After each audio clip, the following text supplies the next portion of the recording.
The Wild Robot Protects by Peter Brown. Chapter 1. The Sky. Our story begins in the sky, with a bright sun and puffy clouds and a large flock of geese. After spending the cold months at their southern wintering grounds, the geese were migrating back to their northern home. They flew in a perfect V formation, and leading the way was a graceful young goose. The leader kept his eyes forward, constantly searching for bad weather or airships, but the sky was clear of any trouble. Towns and roads and meadows and rivers passed beneath the geese as they flew. Far ahead, where the land met the sky, the dark blue line of the ocean gradually came into view. The ocean grew closer and closer, and then the flock was soaring above a sandy beach and out over the water. An island appeared in the distance. Another island appeared, and another. The geese spent a few days hopping from island to island, munching on dune grass and resting their wings. Then they took off for the last leg of their journey. Cargo ships were powering through the waves below. This part of the ocean was a shipping lane. It was crawling with huge vessels, each making its own migration to the next seaport. The geese flew high over the ships, and soon all they could see was water spreading to the horizon in every direction. Hours passed before the geese spotted the familiar rocky shapes of their home island. They quickened their pace. Now they could see the mountain and the forests and the white slash of the waterfall. Now they were flying over the coastline. Now they were circling above the beaver pond. The flock glided down to the pond and splashed onto the surface. They floated there, quietly cleaning their feathers, until, below the water, their webbed feet started paddling, and they swam to shore and waddled onto a pebble beach. While the others made themselves at home, the leader wandered into the forest by himself. He followed a path through the undergrowth, passing old trees and mossy stones and thick brambles, and he stopped in a small clearing. The goose honked loudly and listened for a response. Silence. And then the forest began to move. A cluster of ferns shook, and the ground bulged up, and chunks of dirt tumbled aside. And there, standing in front of the goose, was a robot. Reader, you and I would have been terrified in that moment. It's not every day you see a robot burst up from the ground. But the goose wasn't terrified. He was happy. You see, that robot was his mother. He fluttered onto her shoulder. Then the two of them spoke to each other in the language of the animals. "I have missed you, Ma," said Brightbill the goose. "Welcome home, son," said Roz, the wild robot. Chapter 2. The Reunion. Roz and Brightbill, mother and son, were eager to catch up, and they immediately started talking about all that had happened over the winter. But their conversation was interrupted by the sound of little claws scampering through the treetops. A tiny voice was muttering, "Brightbill's back, Brightbill's back, Brightbill's back." Then a squirrel came bounding out to the tip of a branch. "Hello, Chit-Chat," said Brightbill to the squirrel. "How have you been?" But Chit-Chat had come a long way, and she was out of breath. Wind rushed from her mouth, and she held up her paw as if to say, "Hang on a minute." When she was ready, the squirrel unleashed the following flurry of words. "Brightbill, I'm so glad you're home. I always worry about you when you're gone, which is silly because I know you're clever and tough, and I'm also clever and tough, so I hope you don't worry about me. Oh, right, you asked how I've been. Well, I've some very exciting news, which is that I'm now a mother. Can you believe it? I have 3 young kits, and I can't wait for you to meet them." Chit-Chat jabbered on and on, and on. and the squirrel's jabbering voice caught the attention of nearby creatures. Fink, the fox, crept out from the bushes. Mr. and Mrs. Beaver climbed up from the pond. Swooper, the owl, flew down to a log. More and more animals emerged from the forest, smiling and laughing, eager to reunite with their old friend Brightbill. And then a screechy voice called out from afar. The voice was repeating something over and over, but nobody could make out the words. Roz and the animals hurried to the edge of the forest just as a seagull named Gale appeared in the sky. She was frantically squawking and flapping toward them. Gulls were rarely seen so far inland. Something had to be wrong. And as Gale flew nearer, her words became clear. Help! Help! Help! Chapter 3. The Seal. The gull swooped past the crowd of creatures and cried, Help, Roz! Follow me! Then she swung back around the way she had come. Roz started running, and Brightbill started flying, and together they followed Gale north across the island and down to the rocky shore. Seabirds and otters and crabs had gathered on the rocks, and lying in the middle of the gathering was a seal. His nose was bleeding. His eyes were swollen shut. Roz knelt and inspected his injuries. From the seal's mouth came a weak voice. The poison tide is coming. I do not understand, said the robot. I was hunting in the north with my friends and family when we noticed a shimmering patch of water, said the seal. We were curious, so we swam closer, and then we felt the poison. The shimmering water burned our mouths and our noses and our eyes. I couldn't see, and I called out for the others, but nobody called back. The poison tide kept washing over me, and the pain was too much, so I turned and swam for my life back into clear ocean water, and I just kept swimming for days until I arrived here. What is the poison tide? Said the robot. Where did it come from? But the seal couldn't answer because he suddenly erupted into a fit of coughing. The animals exchanged nervous glances as the seal coughed and coughed. Everyone wanted to help him, but there was nothing they could do. When he finally stopped coughing, the seal hardly had enough strength to speak. Please, he whispered, I want to feel the ocean. Very carefully, Roz lifted him up, carried him across the rocks, and released him into the shallows. The touch of salt water against his body brought a faint smile to the seal's face. It was too hard for him to speak, so without saying a word, he slowly swam away and disappeared beneath the waves. Chapter 4. The Nervous Animals. Each day, before sunrise, creatures came out from their homes and headed to the great meadow in the center of the island. That was the site of the dawn truce, where everyone could safely get together and chat about the latest island news. Ordinarily, the dawn truce was a cheerful occasion, but on this day they had very serious matters to discuss. Gale fluttered onto a rock and screeched, The poison tide is coming! The poison tide is coming! Mr. Beaver grunted. Pull yourself together, Gale. You'll cause a panic. Fink barked. Why should I care what happens in the ocean? I live on dry land. Swooper hooted.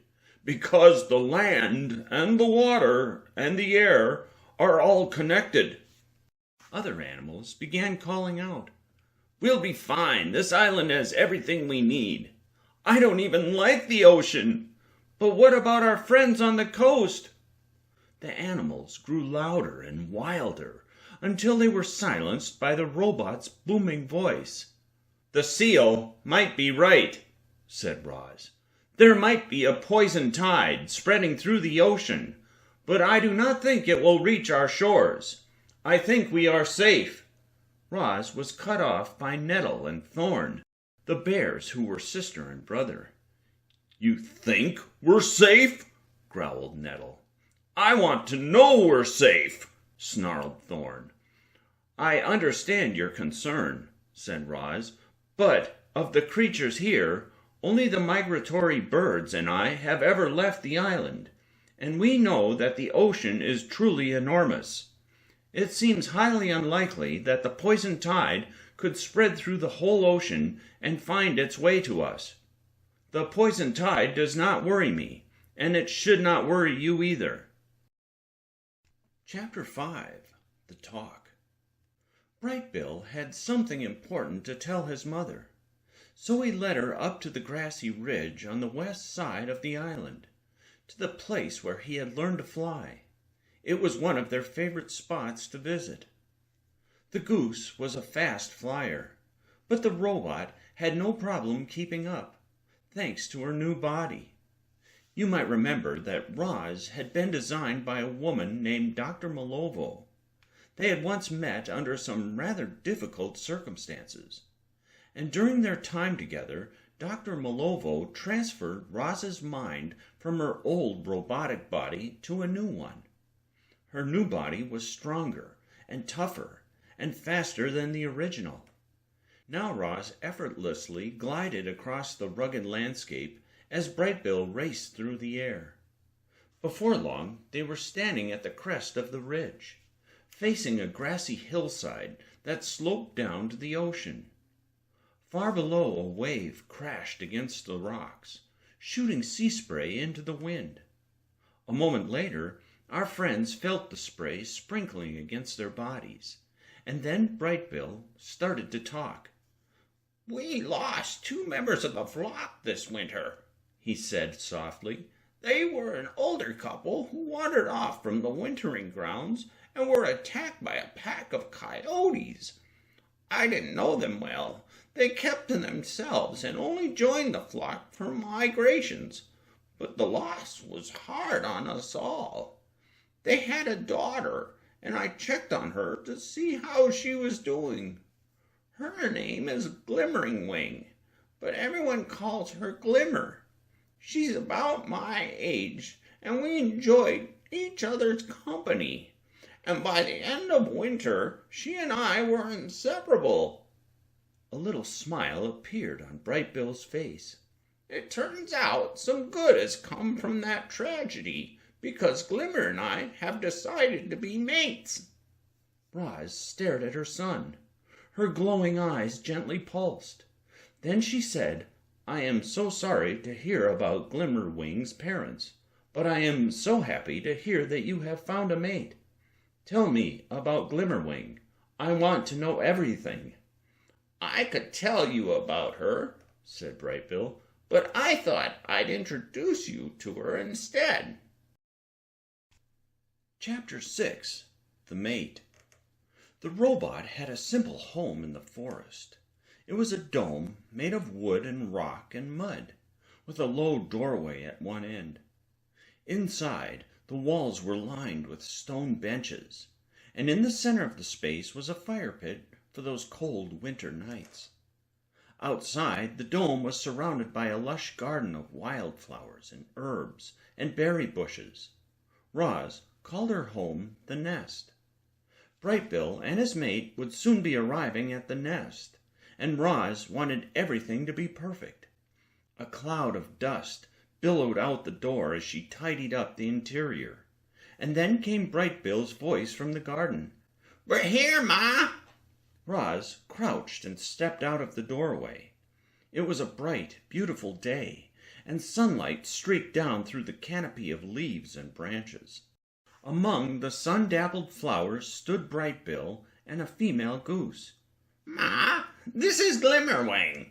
Bright Bill motioned to the goose at his side. "Hello, 𝘓𝘓𝘬𝘓𝘪𝘬𝘬𝘓𝘓𝘓," said the robot. It is lovely to meet you." "Please, call me Glimmer," said the goose. "Of course, I've seen you around the island, but it's so nice to actually meet you." Glimmer fluttered up to Roz's shoulder and gave her a big hug. "What should I call you?" said Glimmer. "Roz? Ma? Ms. Robot?" "Please, call me Roz." The three of them spent the afternoon together. They talked about Glimmer's family and the loss of her parents. Later, Roz lightened the mood with stories of Brightbill from when he was young. The conversation flowed smoothly until Roz brought up one particular subject. "I have prepared the nest, and you may move in whenever you like," said the robot to the geese. "It will be wonderful to have your company." The geese looked at each other. "Oh, you see, Ma," Brightbill was struggling to find the right words. "Glimmer and I thought we'd live in our own nest, like other geese." The robot thought for a moment and said, "It is only natural for two mates to want some privacy." "Thank you for understanding," said Glimmer. "I will build you a new nest," said Roz. "I know exactly how to weave together grasses and twigs. It will be my gift to you to celebrate your union." The geese looked at each other. "Yeah, well, about that." Brightbill was struggling to find the right words again. "Glimmer and I want to build our own nest in our own way."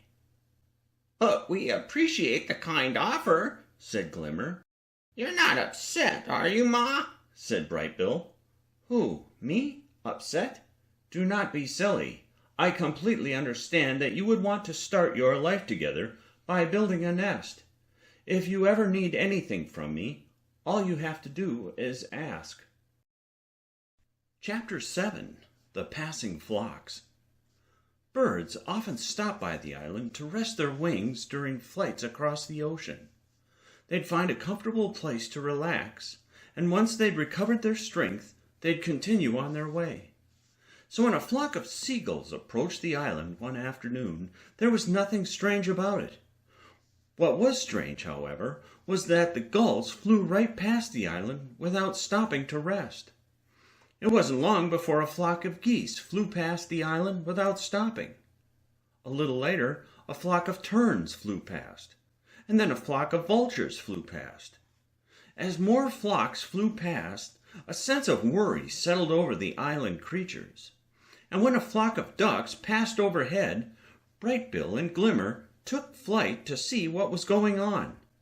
They flew alongside the ducks, asking questions and listening to answers. Then the two geese came gliding back down to the edge of the pond where a crowd was waiting. Glimmer let out a heavy breath and shared the troubling news. "That poor seal was right," she began. "The poison tide is coming. The ducks said it will be here tomorrow. Nobody knows what it is. They only know that it's spreading south through the ocean, harming every living thing in its path. The reason why so many birds have been passing us by is that they're fleeing from the poison tide." Animals glared at the robot, and Fink growled, "You said we had nothing to worry about." "It seems I was wrong," said Roz. "I am very sorry." "According to the ducks, there is someone who can help," said Brightbill. "They said there's an ancient shark who is wise and powerful. If we can contact her, we might be able to stop the poison tide. The ancient shark lives somewhere in the north, but nobody knows exactly where to find her." Animal voices called out, "Who cares about an old shark? How will we survive the poison tide?" "What are we going to do?" "This is what we are going to do," said the robot. "We are going to help our friends.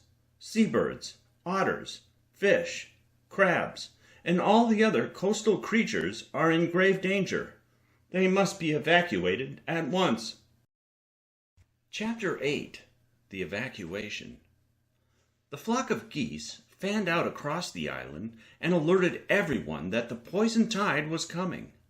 Otters raced through the waves, telling their neighbors the news. Crabs scuttled down into the depths of the ocean. Fish who had spent their whole lives in those reefs abandoned their homes and swam out to open water. Many animals came down to the coast to help with the evacuation. But as the hours passed, the animals needed to rest. The robot, however, did not. Night fell and the stars came out, and there was Roz, wading through the shallows, her headlights turning from side to side as she warned the coastal creatures to leave. Chapter 9. The Poison Tide. Towering above the island was a tall, rugged mountain. Waterfalls cascaded from its ledges. Clumps of wildflowers rustled in the breeze. In places, the mountainside had crumbled, leaving behind sheer cliffs. A vulture emerged from a hollow in the cliffs. She stretched her wide wings and glided off to search for carcasses. Floating on the wind, she rose higher and higher until she spotted something unusual. To the north, it looked like the ocean was gently shimmering in the sunlight, but the sky was full of clouds.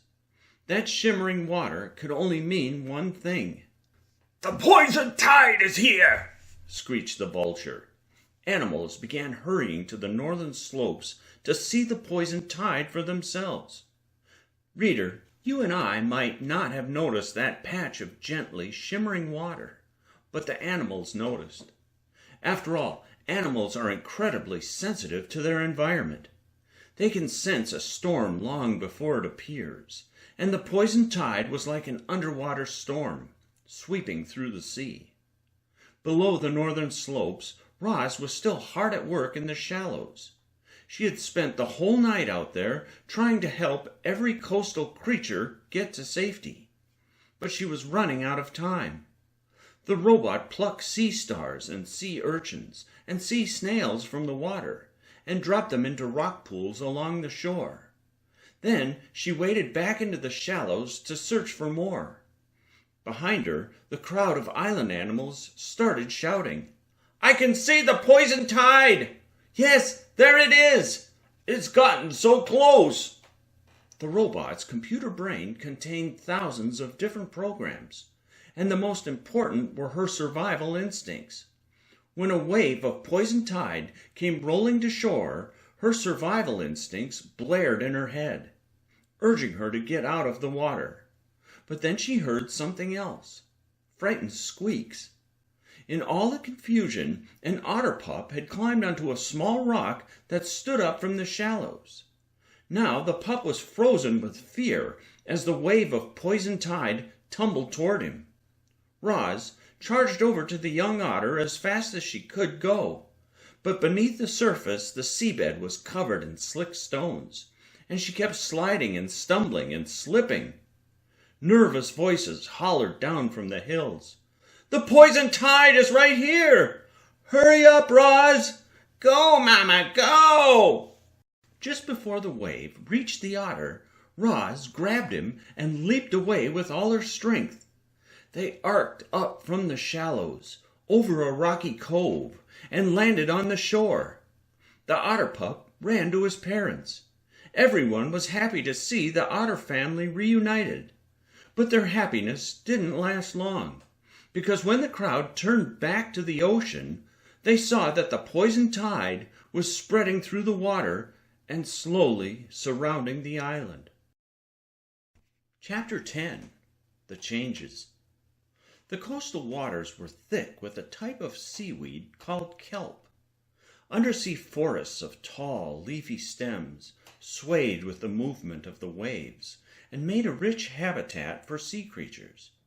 But as the poison tide spread along the coast, dead kelp began washing ashore. Crashing waves sent poison sea spray into the air. Wind then carried the spray inland, where it settled on grasses and flowers and trees, turning them gray and brittle. Land animals who lived near the ocean had no choice but to retreat far into the island. The great meadow was overrun by swarms of mice and snakes and frogs. Sea otters invaded streams and ponds, gobbling up freshwater fish and driving out many of the long-time residents. As fish became harder to find, bears were forced to eat nuts and berries, and that forced the deer and the hares and the squirrels to find other sources of food. Seabirds packed into the wetlands, but they soon gave up and flew across the ocean in search of new homes. Other birds followed. With fewer birds to eat the insects, their population exploded, and the sweet sound of birdsong was replaced with the constant buzzing of scaly little wings. More animals were living in a smaller area, which meant less food and water and shelter for everyone. Species that never should have crossed paths were fighting over territory. The sounds of angry voices filled the air. The dawn truce, that beloved tradition, was abandoned because there was so little trust left between the animals. The island had always been a perfectly balanced environment, but the poison tide was more than it could take. Chapter 11. The Flight. Roz stood on the sea cliffs with Brightbill and Glimmer on her shoulders. They were staring down at the poison tide. The way it gently shimmered in the water was strangely beautiful. It was hard to believe it could be so dangerous, and yet its destructive power was plain to see. The coast was edged with dead plants, and the rocks were scattered with dead fish. Glimmer turned to Roz and said, "What do you think is causing the poison tide?" The robot searched her computer brain for explanations and said, "The poison tide might be similar to red tides, the harmful blooms of algae that can occur in the ocean, or it might be ash that has erupted from an underwater volcano, or it might be a toxic substance that has spilled from a tanker ship, or it might be something else entirely. It would be helpful to study the poison tide up close. I can climb down to the rocks and examine the shallows, but I will need someone to watch for waves." Brightbill fluttered his wings and squawked. "Ma, don't go anywhere near the poison tide. We can't risk your safety. You're too important to the island." In the distance, another flock of birds was flying south over the ocean, and this gave Glimmer an idea. "Plenty of other birds are safely flying above the ocean," she said. "Brightbill and I could fly above the poison tide and see where it leads." "That's a good idea," said Brightbill. "We might learn something useful." The idea made Roz nervous, but she knew the geese would look out for each other. Once they were all in agreement, Brightbill and Glimmer took flight. They soared high above the poison tide and disappeared into the northern sky. 4 days later, on a drizzly afternoon, Brightbill and Glimmer returned and found Roz in her home. They sat together, and the geese explained what they'd seen. "Luckily, the poison tide hasn't spread everywhere," said Brightbill. "It's more like a huge river flowing through the ocean, twisting and turning and spreading wider as it goes. We followed it north around the islands and along coastlines and back out to open ocean. At times, the flow sank deep into the water and then surfaced again, somewhere else. Eventually, the flow completely vanished down into the depths, so we headed home. On our way back, we flew with birds who were leaving the north," said Glimmer. "Nobody knows what's causing the poison tide, but everybody knows about the ancient shark. Some say she's as big as a whale. Others say she's older than the sea. It sounds like the shark was nothing more than a legend, but the birds insisted that she's real and that she's the only one who can help. They don't know how to find the ancient shark. All they know is that she lives somewhere in the far north." Chapter 12. The Water. Whenever rain fell on the island, much of it filtered into the river. The water level would rise after a rainstorm and fall during a dry spell. But so many more animals were now drinking from the river that it was always running low. To make matters worse, many of the island's brooks and streams emptied right into the ocean, where all that water became undrinkable. In those challenging times, the animals couldn't afford to lose any fresh water. The robot didn't need water or food to survive, so she didn't feel the same fear felt by the animals. Instead, she felt something like sadness about the changes happening to the island. She also felt determination. Roz was determined to make things better, and she started by calling for an emergency meeting. The poison tide had put everybody in a foul mood, but after some convincing, the island leaders agreed to meet Roz on the banks of the river. Roz arrived first with Brightbill and Glimmer and the old goose, Loudwing. Then came Chit-Chat and Fink and Mr. and Mrs. Beaver. Gale and Swooper fluttered down from the sky. Nettle and Thorn lumbered across a meadow. Crown Point, the buck, stepped out from the trees as Crag, the turtle, crawled out from a puddle. The last to arrive was Shelley, the sea otter, who wriggled up the muddy river bank. The animals stood there swatting at flies and wondering why Roz had brought them to that spot. "The island is running out of fresh water," said Roz. She motioned to the river, which had shrunk to half its usual size. "However, if we work together, I believe we will have enough to survive." Fink barked. "That's easy for you to say, Roz. You're not even alive." Shelley squeaked. "With Fink's attitude, none of us will be alive much longer." Mr. Beaver grunted. "You stay out of this, Shelley. Sea otters don't even belong here." Gale squawked. "Leave Shelley alone. He's had it worse than any of us." The group kept quarreling until Loudwing let out a tremendous honk. "Enough! We all want to survive. We're all on the same side. Let's try to remember that, shall we?" Everyone nodded and muttered apologies, and then the meeting continued. "Most animals can go days or weeks without food," said Roz, "but they cannot survive nearly as long without water. It is essential that we hold on to as much fresh water as possible, and I have a plan to do just that." Soon, an army of animals was crowding into the great meadow, and Roz was calling out instructions. "Beavers, build dams in every brook and stream. We must not let any fresh water pour into the ocean. Otters, moose, turtles, dredge the bottom of every pond. Make them as deep as you can. Bears, groundhogs, weasels, hares, badgers. I have marked where pits should be dug. Dig into the dirt as far down as you can go." Dams were built, turning narrow trickles into wide ponds. Trenches were carved into the ground, diverting water from the river to the many deep pits that had been dug. Newly built ponds, along with the old ones, were dredged deeper and deeper. Within days, the island was dotted with dozens of deep ponds. At first they were empty, but with each passing storm, rainwater surged through the waterways, and the ponds gradually filled.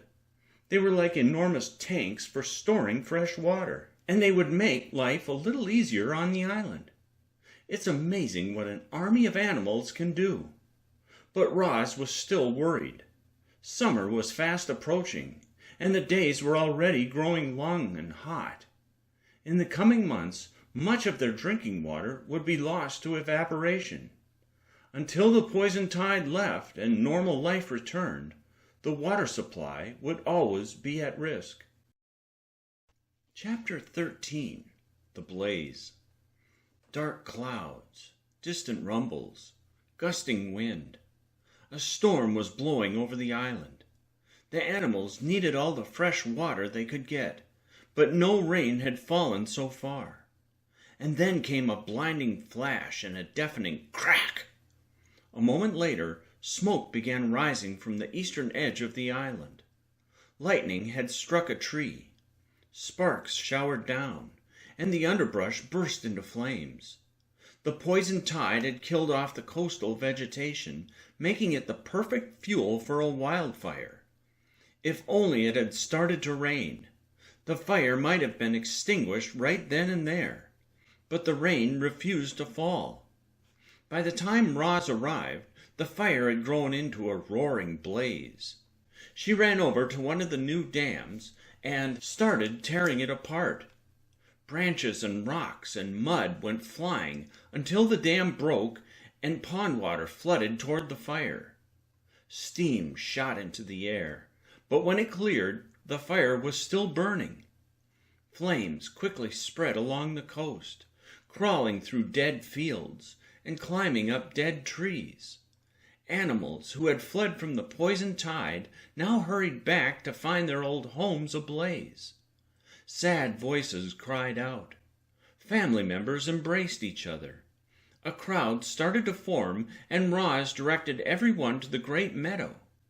From there they watched in horror as a wall of fire encircled the island. Plumes of smoke billowed up to the clouds. Glowing embers whirled away on the breeze. The sharp scent of burning brush filled the air. At last, rain. A drizzle, not a downpour. Very slowly, the blaze diminished. Hours after the wildfire had ignited, the worst was over. But for days afterward, wisps of smoke continued rising from the ashes. Chapter 14. The Flock. Brightbill had been the leader of the flock ever since his first migration. The geese followed him because they trusted him, and he hoped they'd trust him one last time. "The flock needs to leave," said Brightbill to the other geese. "We've all seen the damage done by the poison tide, and the situation is only getting worse. I think it's best if you find a safer place to live." The geese glanced at each other, unsure what to say, and then Loudwing spoke up. "What about you, Brightbill? Doesn't sound like you're going anywhere." "My mother and my friends are trapped on this island," said Brightbill. "so I will stay and help them as best I can. But the rest of you should leave." Glimmer turned to her mate. "Brightbill, you know I'd never leave you and Roz behind. If you're staying, I'm staying." "I'm staying too," said Loudwing as she waddled over to join Glimmer and Brightbill. Before long, a whole gaggle of geese had joined their leader, committed to staying with him no matter what. However, not everyone joined. 5 other geese were huddled close, whispering, and then a goose named Finefeather stood tall. "There's nothing any of us can do about the poison tide," she said. "We've decided to take Brightbill's advice and leave." The 2 groups of geese faced each other. For generations, through grueling journeys and harsh weather, their flock had been united. The members had changed, the times had changed, but the flock had always held together until now. "Where will you go?" said Brightbill. "We'll fly over the ocean to the mainland," said Finefeather.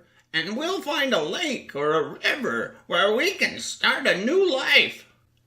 "Good luck to you," said Brightbill. "May the wind be at your tails."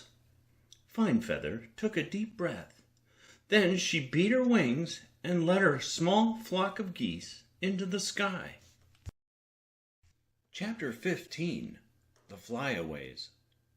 The sight of those 5 geese flying away from the island inspired other birds to do the same. It was hard to blame them. Across the ocean was an easier, safer life, and as the poison tide wore on, more birds chose to fly away. There were tearful goodbyes as birds left old friends behind.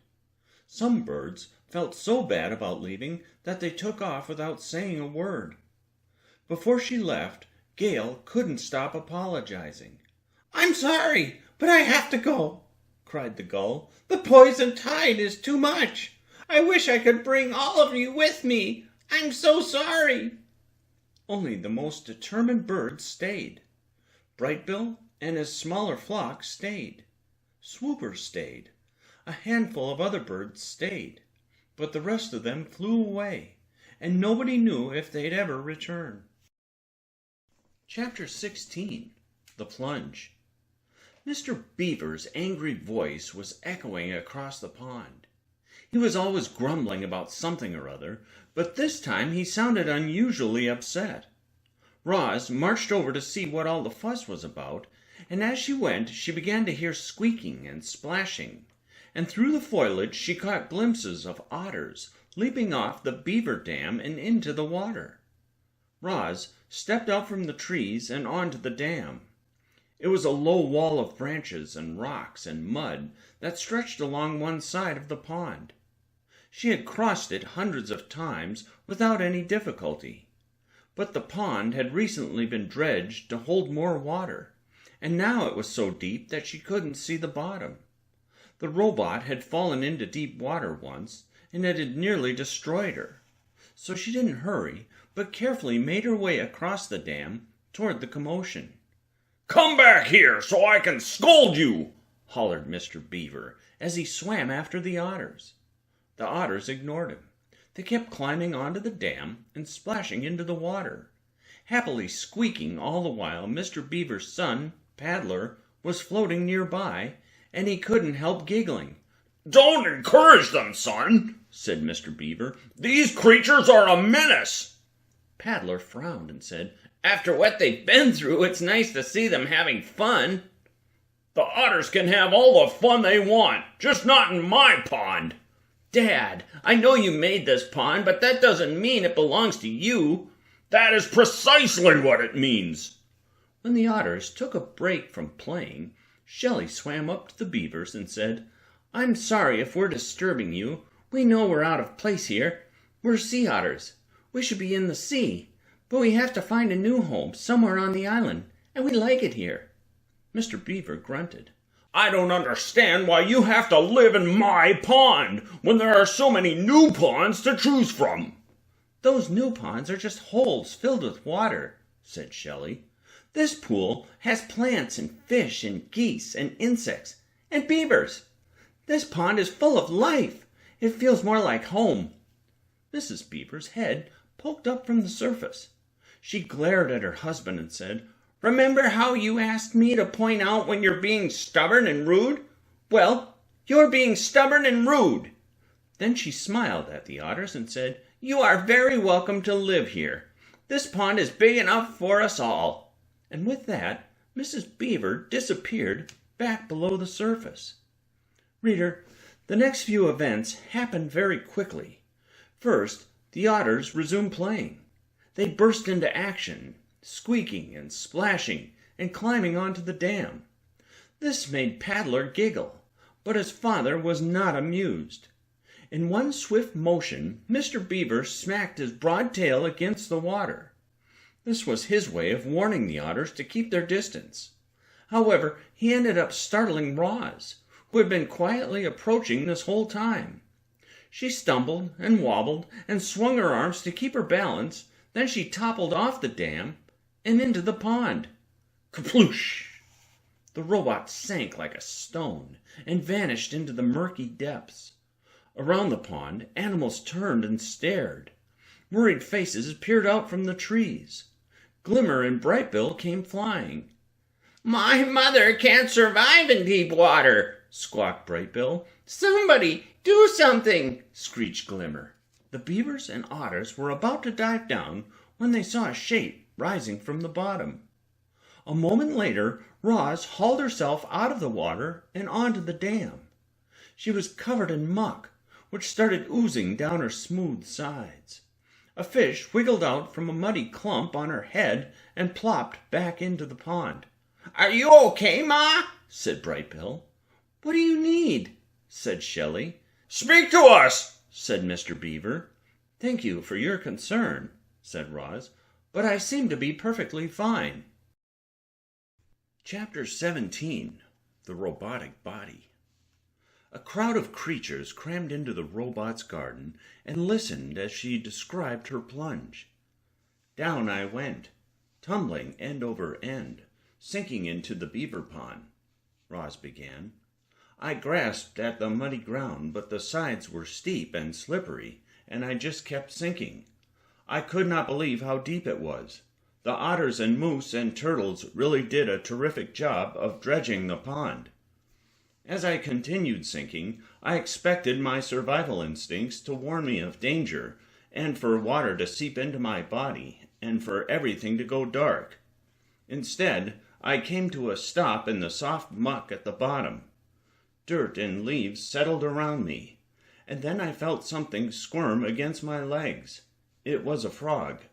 She crawled out from under me, croaked a few angry words, and swam off. I noticed how the frog kicked her legs to move through the water. Mimicking the frog, I stood and kicked my legs, and suddenly I was swimming to the surface. "I'm confused," said Bright Bill. "I didn't think you could survive in deep water." "That was true of my original body," Roz explained. "Back then, I was afraid of deep water, and so I tried to avoid it. I kept trying to avoid it, even after my mind was transferred from that old body to this new one. I am now tougher and stronger and faster than before, and I have just learned that I am also waterproof." The animals quietly thought about Roz. They would never understand how her mind had passed from one body to another, or why there was so much she didn't know about herself. But all that really mattered was that their friend was alive and well. Chapter 18. The Experiment. Midnight, and most of the animals were asleep. Bright Bill, however, was wide awake. He couldn't stop thinking about his mother. Throughout his life, deep water had always been a danger to her. He remembered when he was a gosling how she could only watch from the edge of the pond while he went swimming. He remembered worrying any time she crossed the river. He remembered her falling into the ocean, and how it almost killed her. Those experiences had happened with her old robotic body, but now she had a different body, and only hours earlier he had learned that his mother was waterproof. Never again would he have to worry about her falling into water. The goose wondered what other hidden abilities his mother might have, and an idea popped into his head. The poison tide was harmful to all living things, but Roz was not a living thing. She was a machine. What if she was safe from the poison tide? Bright Bill needed to speak to her right away. Without waking Glimmer, he carefully crept out of their nest. Then he stepped through the moonlit forest toward Roz's home, but she wasn't there. Bright Bill knew his mother well, and he had a good guess where to find her. The goose took flight and headed north.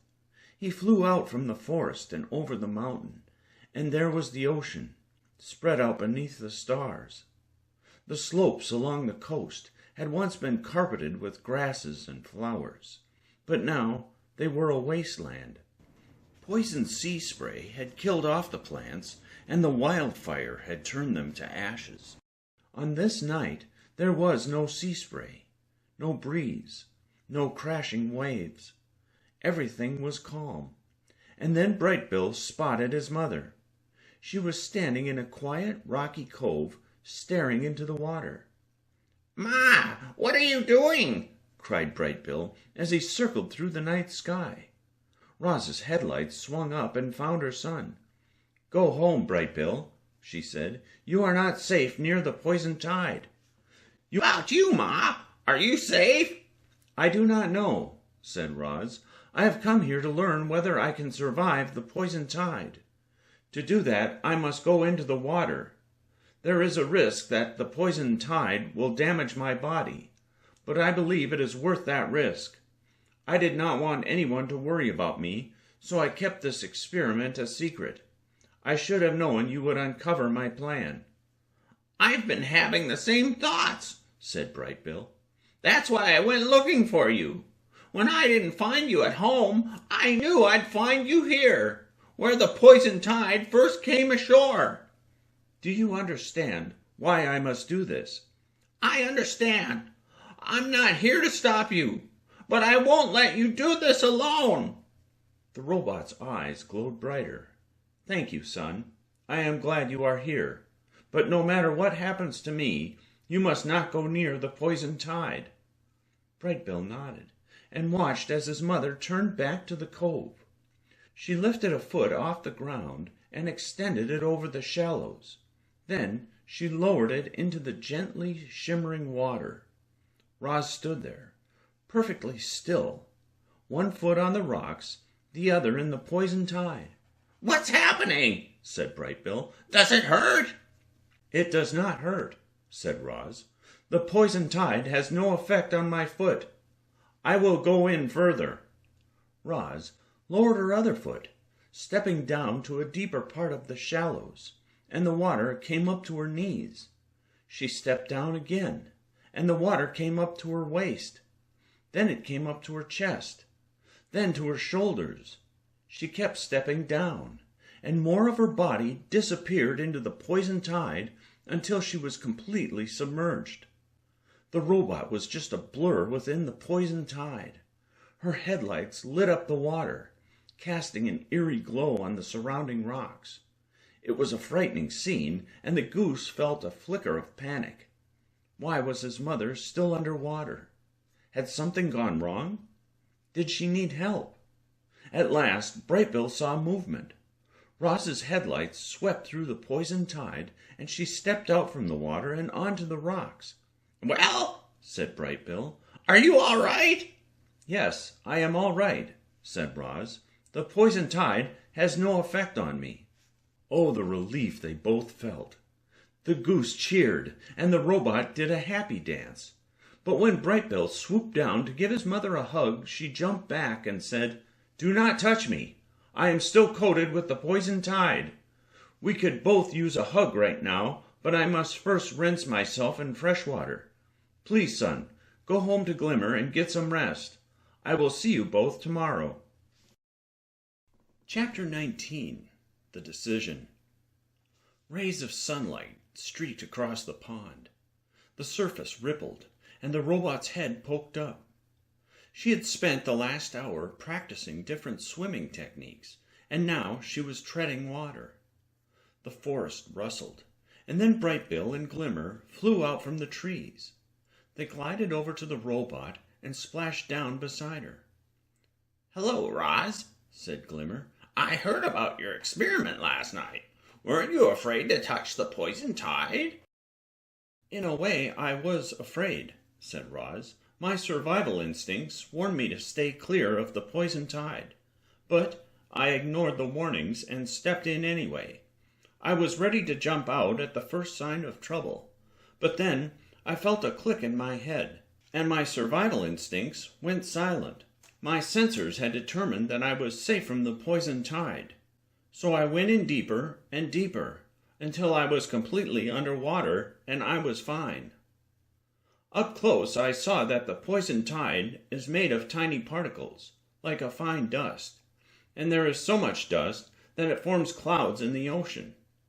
I do not know what is causing the dust clouds, but I intend to find out." "How will you do that?" said Brightbill.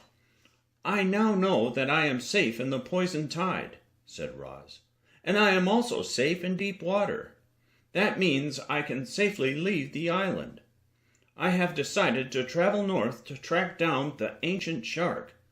With her help, I will find a way to stop the poison tide.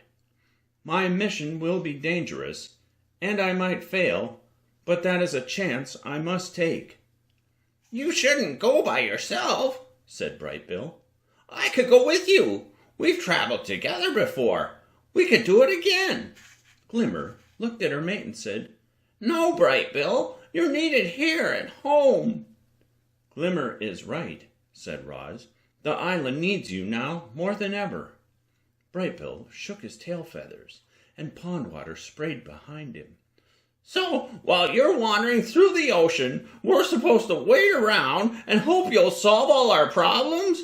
What if you get hurt? What if you never come back?" Brightbill's emotions swung wildly from fear to anger to pride in his mother's courage. Overwhelmed by his feelings, he dunked his head in the water to cool off, and when he lifted it back up, he felt a little better. "I know I have to let you go, Ma," said Brightbill. "I know you're the island's only hope." "We believe in you, Roz," said Glimmer. "You're doing the right thing." "Thank you both for understanding," said Roz. "I will leave in the morning." Chapter 20. The Goodbye.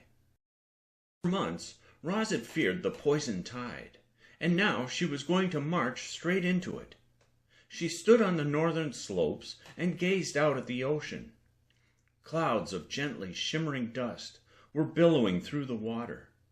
The robot's eyes drifted skyward to a winged shape, high above. Brightbill was up there, scanning the seas. After a few minutes, he dove down and landed on his mother's shoulder. "The poison tide gradually curves west," said Brightbill, pointing. "So if you keep moving north, the water will eventually clear up." "Thank you for that helpful information," said Roz. "And the currents are strong and unpredictable," said Brightbill, "so be careful not to get turned around." "My internal compass will keep me headed in the right direction," said Roz. "Also, you never know when a boat or an airship might appear," said Brightbill. "So stay underwater as much as you can, to be safe." "Brightbill, I appreciate your concern," said Roz, "but please try not to worry. I am prepared for whatever I encounter." Farther up the hillside, a group of animals had gathered. They came to see off their good friend Roz. Everybody was counting on her to stop the poison tide. It seemed like an impossible task, but if anyone could succeed, it was the wild robot. Among the group were Loudwing, Nettle and Thorn, the beavers, and the otters. Chit-Chat stood with her 3 kits. Swooper floated on the breeze. Even Fink was there, lurking behind the others. However, someone important was missing. "Where is Glimmer?" said Roz. "Glimmer wanted to be here," said Brightbill, "but she stayed home because, well, Ma, you're going to be a grandmother." "Has Glimmer laid eggs?" Who smiled. "She laid her first egg early this morning. We expect 4 or 5 more." "Oh, Brightbill, that is wonderful," said Roz, hugging her son. "You and Glimmer will be excellent parents." "Life has been so hard lately," said Brightbill. "It's nice to have good news, but it feels strange to bring goslings into such a scary world." "The world can be scary sometimes," said Roz. "Whenever I am scared, I think of you, and I feel strong. Now, with grand goslings on the way, I feel even stronger. I will do everything in my power to stop the poison tide. I am not afraid." "Just be careful," said Brightbill. "I want my goslings to meet their grandmother." "I will be careful," said Roz. "I want to meet my grand goslings." Roz and Brightbill hugged each other tight, and then Brightbill fluttered up and joined the other animals. The robot marched downhill and across the shore. Before stepping into the water, she peered back at her friends and family. They looked tired, frail, nervous. Surrounding them were dead plants and scorched rocks. A puff of wind sent ashes floating through the group. The island had always seemed like a paradise, but now it seemed more like a prison. Voices called from the hillside. "Good luck, Roz!" "Thank you, Roz!" "We love you, Roz!" Roz waved goodbye. She took in one last view of the island, and when she was ready, she turned and marched into the waves. Chapter 21. The Shallow Sea. Above the surface, the sea appeared normal. It was vast and blue, and it rippled with waves. But below the surface, the sea was very unusual. It was hardly deeper than the deep end of a swimming pool, and gently shimmering dust was flowing along the currents, and walking on the bottom of that shallow sea was a robot. Clouds of poison tide swirled around Roz while she moved. With such poor visibility, the robot had to feel with her feet, one cautious step at a time. Occasionally the clouds receded, and she could briefly see the surface just overhead. Then the poison tide came rushing back, and she was surrounded by dust once again. Brightbill had described the poison tide as winding through the ocean, like a river. And as the hours passed, Roz came to a bend in the poison tide's path. The dust clouds faded, and half a day after setting out from the island, she finally entered clear water. The water may have been clear, but it wasn't healthy. At some point, the poison tide had come that way, and the seabed was still coated with dust. There were no schools of fish, or colonies of crabs, or fronds of seaweed. There was no life at all. Roz kept expecting the seabed to slope downward into the deep, but the shallow sea stretched on and on. She had always wondered how such a variety of animals came to live on her remote island, and now she wondered if that seabed had once been above water, connecting the island to other islands, like a bridge. She recalled Craig, the turtle, telling stories of how their island had once been a mountain until the ocean flooded the nearby flatlands.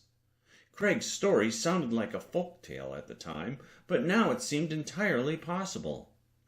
The robot was so busy pondering these ideas that she was slow to notice the changes happening around her. As she marched, the ground became sandier. Clumps of seagrass began to appear. More grass appeared, and the clumps blended together to form a meadow that whirled with the motion of the water. And there were sea sponges and corals. Crabs and snails crawled out from under stones, and the fish, so many fish. There were small, skinny fish and wide, round fish. There were dull gray fish and fish that glittered with rainbow colors. Schools of fish swept over the sea meadow like birds over a field. And then there were the sounds. Whoop, whoop, whoop, bloop, tap, tap, tap, tap, tap.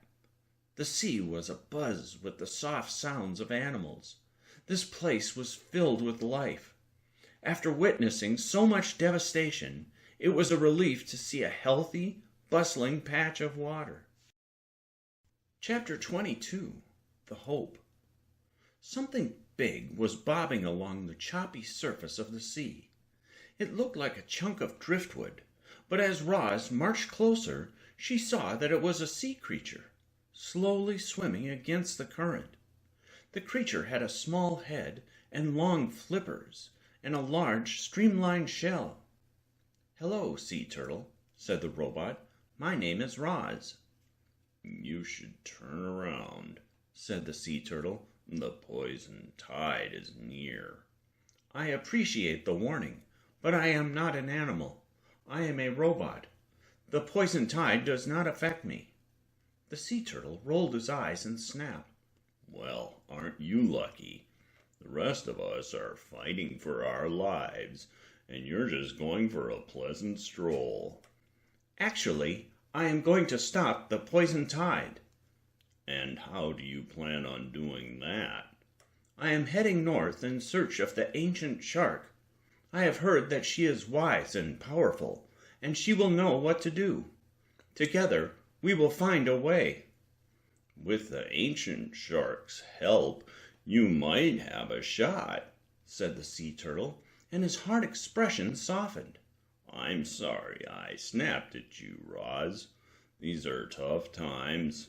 Yesterday I visited a beach where hundreds of sea turtles had laid thousands of eggs in the sand, and then the poison tide washed ashore. The growing turtles escaped, but none of the eggs survived." Roz's glowing eyes dimmed, and she said, "I am deeply sorry for your loss. I will do everything in my power to stop the poison tide." "So there's hope?" said the sea turtle. "There is hope," said the robot. "Thank you, Roz. I'm going to tell the other sea turtles about you. We all need a little hope right now." With that, the robot and the turtle parted ways and continued through that shallow sea in opposite directions. Chapter 23. The First Night. The water was shallow enough that Roz could watch the sun moving across the sky. While she marched along the bottom, the bright ball of light wiggled and wobbled through the wavy surface overhead and sank toward the western horizon. The water turned orange, and then purple, and then black. Roz's first night in the ocean had begun. The robot activated her headlights. Click. And light beamed out from her eyes. To one side, fish darted away. To the other side, the seabed dropped sharply into the deep ocean. And that's when Roz noticed the migration. At the very edge of her vision, where her light beams faded to darkness, there was movement. Up from the deep came hundreds, thousands, millions of sea creatures. Most were microscopic, the tiniest life forms imaginable. Others were bigger, like fish and squid and bizarre jelly creatures. Each night they ascended to the starlight. Then, before the sun returned, they descended back into the deep. Around the world, countless sea creatures made this great vertical migration every night. Their movement churned the water, spreading nutrients throughout the depths, helping to keep the oceans healthy. And now our robot got to witness a small part of this natural wonder for herself. At that time of year, the nights were short, and a few brief hours after the sun had set in the west, it was already rising in the east. The migratory sea creatures disappeared back down into the abyss. The water turned purple, and then orange, and then bright blue. Roz's first night in the ocean had ended. Chapter 24. The Boat. Sunlight spread down through the water and illuminated the robot. She was marching across a wide sandy plain, dotted with boulders and seagrass. The ocean was a little deeper there, and floating above her was a glittering school of fish. The fish were twisting and turning together, as if they shared the same mind. Roz had seen flocks of birds flying through the sky in a similar manner. Then, as now, she couldn't stop watching the undulating group of animals. The robot called out, "Hello, fish. My name is Roz. I am headed north in search of the ancient shark. Have you heard of her?" But the moment was interrupted by a distant buzzing noise. A boat was approaching. Roz hid against some rocks and waited for the boat to pass. The engine noise grew louder and louder, and then the boat appeared. It plowed across the surface, its underside dark against the bright sky. At the back end, its propellers fizzed through the water and left a trail of frothy waves in its wake. There was activity to the rear of the boat, and then a huge fishing net slowly lowered into the ocean. Roz tried to warn the fish. "Swim away," she cried. "A fish boat is coming." But the engine noise drowned out her voice. The net swept through the school, scooping up fish as it went. Their shiny bodies thrashed as they tried to break free, but the net was too strong. When the net was full, it was reeled in, and the fish were hauled above the surface and out of sight. In a matter of minutes, the vast glittering school had been reduced to a few survivors, who quickly flitted away. Chapter 25. The Song. Somewhere in the ocean, a whale was singing a sad song. It began with a high-pitched note. The note hung there for a while, and then descended, sliding down to a low rumble, before swinging up a little higher and fading to silence. The song was repeated, but this time it came from a different direction and a different voice. Then it was repeated again from somewhere else. Throughout that great big ocean, whales were singing the same song over and over. Roz scanned the area for whales, but she saw none. Sound can travel incredibly fast and far in water. The whales could have been anywhere. So the robot kept marching as the whales kept singing. Their sad song went like this. Whales are at home across all the seas, from warm waves of foam to where whole oceans freeze. But a danger emerges, and it fills us with dread. Southward it surges, leaving behind only dead. Whales, we can't stay. Through the blue we must ride. There's no other way to survive the poison tide. Chapter 26. The Road. At first, Roz thought she was looking at an undersea lava flow that had hardened into rock. Then she discovered the painted yellow lines. This wasn't old lava. It was an old road. The road made for easier walking, so Roz followed it through the undersea landscape. It curved around rugged reefs and rolled over sandy slopes. One slope climbed so high that she rose up from the ocean's surface and continued on, wading through knee-deep water. Surrounding her were small islands, scattered with abandoned buildings. Those islands had been hills until the nearby lowlands flooded. The robot tried to imagine what this place was like before the floodwaters. Had there been a park where she was now walking? Athletic fields? Farms? Suddenly, Roz was remembering her time on Hilltop Farm. She thought of the Sharif family and their herd of cows. She wondered if Jad and Jaya still thought about her. Without those children, our robot never would have made it home to the island. Roz waded through the mid-ocean shallows until the road sloped downward, and she descended beneath the surface, where she found more signs of civilization. Old mailboxes, crusted with barnacles. An abandoned automobile, draped with seaweed. Metal fencing, spiked with urchins. The underwater road stretched far ahead, toward a jumble of murky shapes. With each step Roz took, the shapes became clearer, and she saw that the road was leading her to a town that had been completely submerged by the ocean. Chapter 27. The Town. The ocean had risen only slightly when it flooded into this low-lying town. Humans built barriers to keep the water out, but it kept finding new ways to get in. Eventually, the humans packed up their things and left. As the ocean continued rising, the town gradually disappeared beneath the waves. Streets were buried under sand. Flower gardens were replaced with gardens of corals and sea sponges. Wooden structures were swept away, and now all that remained were structures made of steel or stone. Our robot marched through the underwater town until she came to a building that had once been a grocery store. Some of its walls had collapsed, and its flimsy roof rocked side to side with the waves, but it was still standing.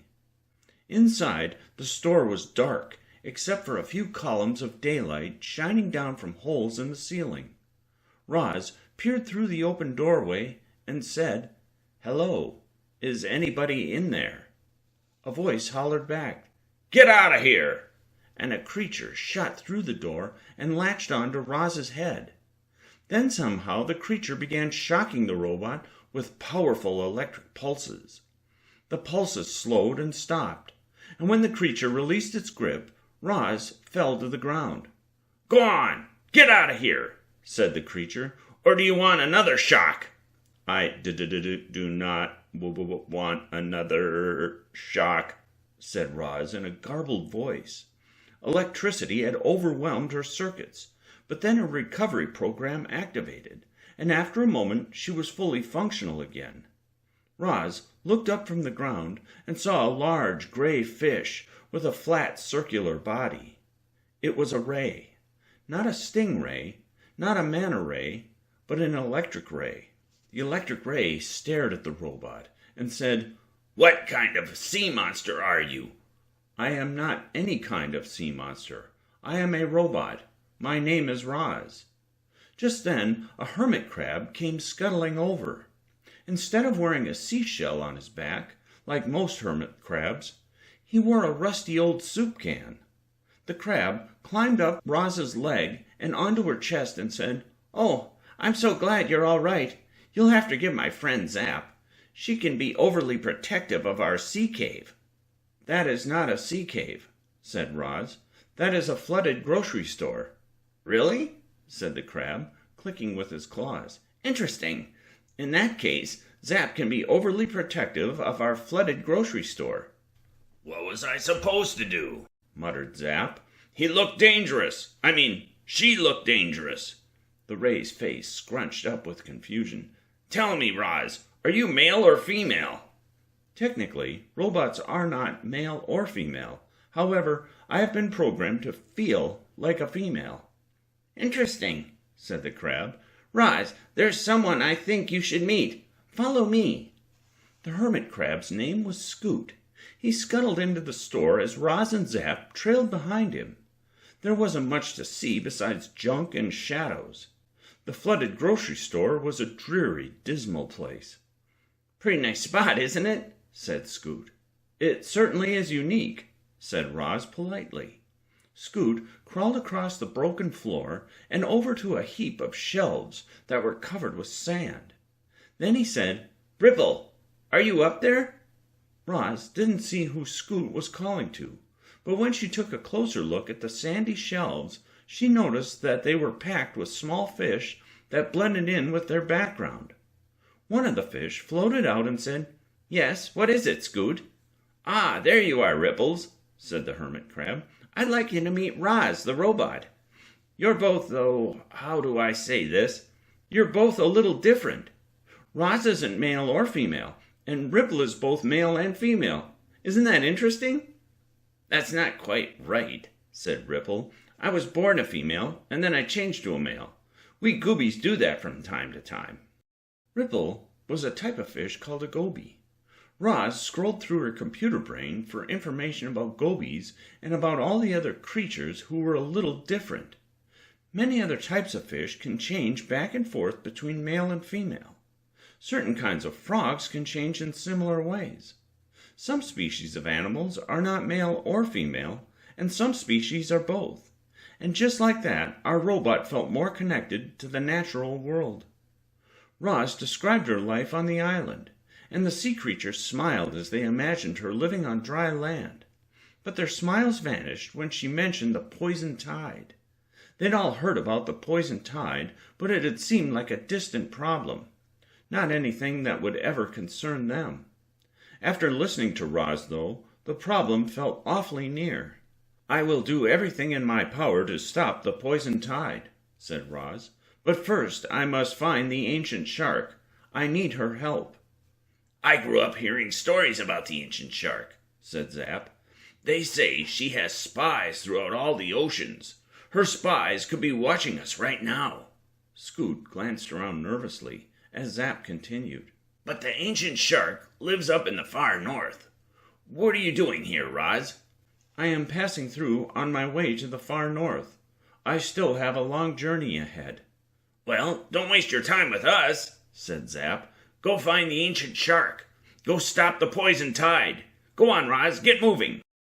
"Oh, okay. You are right. I should be going. Goodbye, my friends. I have enjoyed our time together." The sea creatures waved and said goodbye as Roz hurried back through the flooded grocery store and out the door. Chapter 28. The Observations. Seaweed swayed with the passing waves. Tiny krill gathered in vast swarms. Currents rushed down from the north. Fallen cargo lay on the sea floor. Underwater mountains slowly crumbled. Corals clustered on shipwrecks.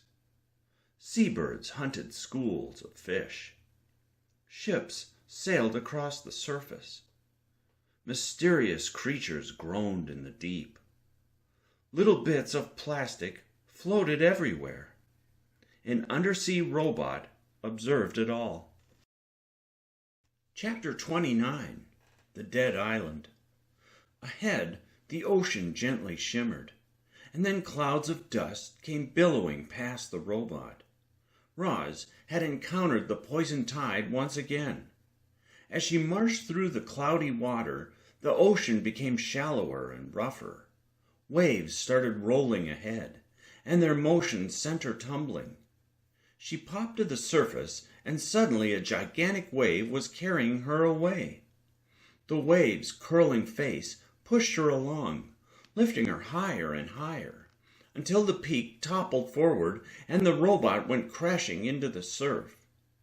Sea foam and sand sloshed around her, and when the water receded, Roz saw that she was lying on the beach of an island. This island was very different from the robot's home island. It had no mountains, no waterfalls, no forests. It was just a field of shrubs and grass and a few scraggly trees. Strong winds had sprayed the poison tide across the island, turning the plants brittle and bare. There should have been leaves rustling and insects buzzing, but all was still and quiet. The island was dead. Dry grass crackled underfoot as Roz crossed the dead island, and then she discovered something unexpected. Mushrooms, lots of them, and where the mushrooms grew, the soil was darker, richer, healthier. Mushrooms are fascinating things. They're not plants or animals, they're fungus. Surprisingly, the fungal growths were surviving in that harsh environment. The robot's computer brain went to work and found that certain kinds of mushrooms were capable of healing the land by absorbing toxic substances. And when Roz studied the ground, she spotted tiny green sprouts trying to take root. If only the poison tide would go away, this island could recover, which meant her own island could recover too. The robot felt a little boost of hope, and she marched back into the waves and continued her long journey north. Chapter 30. The Storm. Roz was walking along the bottom of another shallow sea. The poison tide clouded her vision, so she had to move slowly. But with each step, the changing currents swept away more dust clouds until the water was clear. Then a new problem emerged. Heavy rains began pounding the surface. Choppy waves began stirring up sand from the seafloor. The dark sky began rumbling and flashing. Boom! A deafening sound blasted through the water. It wasn't thunder, it was lightning hitting a wave. A lightning strike could easily destroy the robot, and her survival instincts flared. Roz increased her speed, marching north as fast as she could, but the current was working against her. Boom! Another flash sizzled across the waves. Roz needed to get far away from there, so she kicked off from the ground and swam with the current, and soon she was moving at a blistering speed. Boom! The robot pumped her arms and legs, pushing the limits of her body as she tried to escape from the storm. The seafloor passed beneath her, faster and faster, and then it suddenly dropped off. Roz glided over the edge of an undersea cliff, and with the storm still raging above, she dove straight down into the gloom. The thunder and lightning and rough water near the surface were replaced by the still, silent darkness of the deep ocean. Chapter 31. The Deep. The robot swam down along the cliffside and into the deep. As she descended, the ocean grew darker, and the weight of the water above grew heavier. Roz was an amazingly durable machine, but if she went too deep, she'd be crushed by the immense water pressure. Before she reached a dangerous depth, however, she arrived at the bottom of the cliff. Very little light was visible. Only a faint blue glow could be seen, high up at the surface. Roz switched on her headlights, click, and shafts of light beamed out from her eyes. Then she turned her head and took in the dim underwater world. Behind her, the cliffs rose up and out of sight. In front of her, the flat ocean floor spread away into darkness. All around her, specks of debris drifted through the water. Roz started marching, and plumes of silt billowed up from each footfall. In such still water, she was able to move easily, covering a lot of ground in a short time. On her way, she passed bizarre sea creatures, paddling, twirling, pulsing. Some creatures were transparent. Some had spiky teeth jutting from their jaws, and some wriggled down into the muck. Eyes glinted in the shadows. Soft noises echoed from afar. This was an eerie, alien place. The robot became aware of a gurgling sound, and then a cluster of towering rocks emerged. From the top of each tower spewed scalding hot water that had bubbled up from deep underground. The warmth attracted a wide array of living things. Gardens of corals and sponges and flowery sea anemones clung to the rocks and danced in the whirling currents. Crawling throughout the gardens were shrimp and crabs. A giant sea star crept over a crowd of clams. Hungry fish floated nearby and eyed the assortment of tasty creatures. Of particular interest to Roz was a sea slug. Sea slugs might seem disgusting to you, reader, but this one was beautiful. It was colored in shades of pink and orange and purple, like a sunset. On its back were feathery fins that shimmered in the light. The robot searched through her computer brain to identify the species. Her brain was filled with knowledge about every known animal in the world, but her search came up empty. And then Roz realized that this type of sea slug was unknown. She had discovered a new species. "Hello, sea slug. My name is Roz." The slug fluttered its fins in a way that meant, "Please don't eat me." "I do not eat anything, including sea slugs," said the robot. "Oh, that's good to know," said the slug. "You're not from around here, are you?" "I am only passing through on my journey to stop the poison tide." The slug's body stiffened. "We've heard about the terrible stories about the poison tide. I can't bear to think what would happen if it ever came down here." "I will do everything in my power to make sure that never happens," said the robot. While marching away, Roz wondered how many other animal species had yet to be discovered in the deep. She wondered how many of them were at risk of being wiped out by the poison tide. Chapter 32. The Darkness. A month had passed since Roz left the island. According to her calculations, she had traveled hundreds of miles, but she still had hundreds more to go. The tireless robot continued north, on, toward the waters where the ancient shark roamed. If you travel far enough north, you'll reach an area where the sun never sets in summer, and Roz had traveled far enough north. Up at the surface, there was constant daylight, all day, every day, until autumn. However, our robot was at a depth below the reach of the sun, and yet there were occasional glimmers. Certain deep-sea fish had glowing fins, while others had glowing teeth, and still others had spindly, glowing lures that dangled from their heads. Jellyfish came in every shape imaginable, and many of them gave off a ghostly light.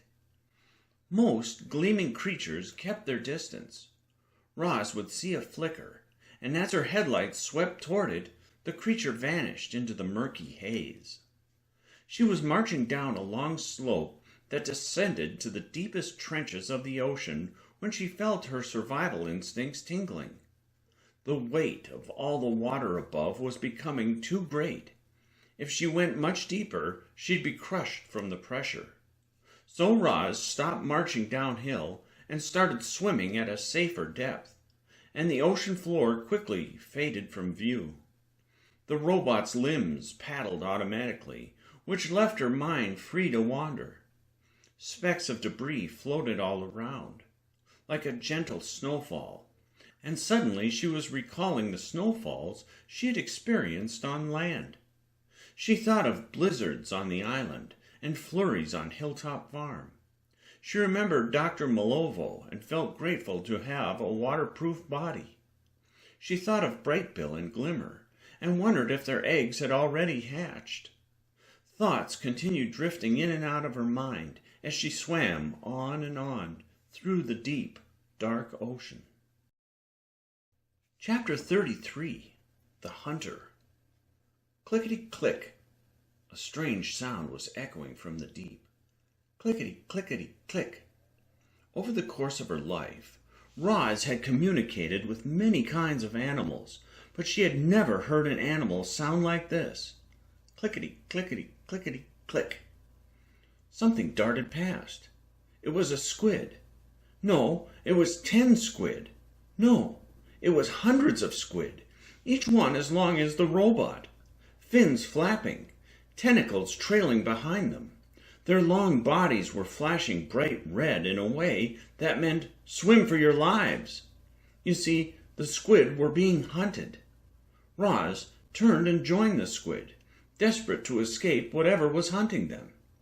As they darted by, the squid released puffs of black ink to hide themselves, and Roz found herself lost in an inky cloud.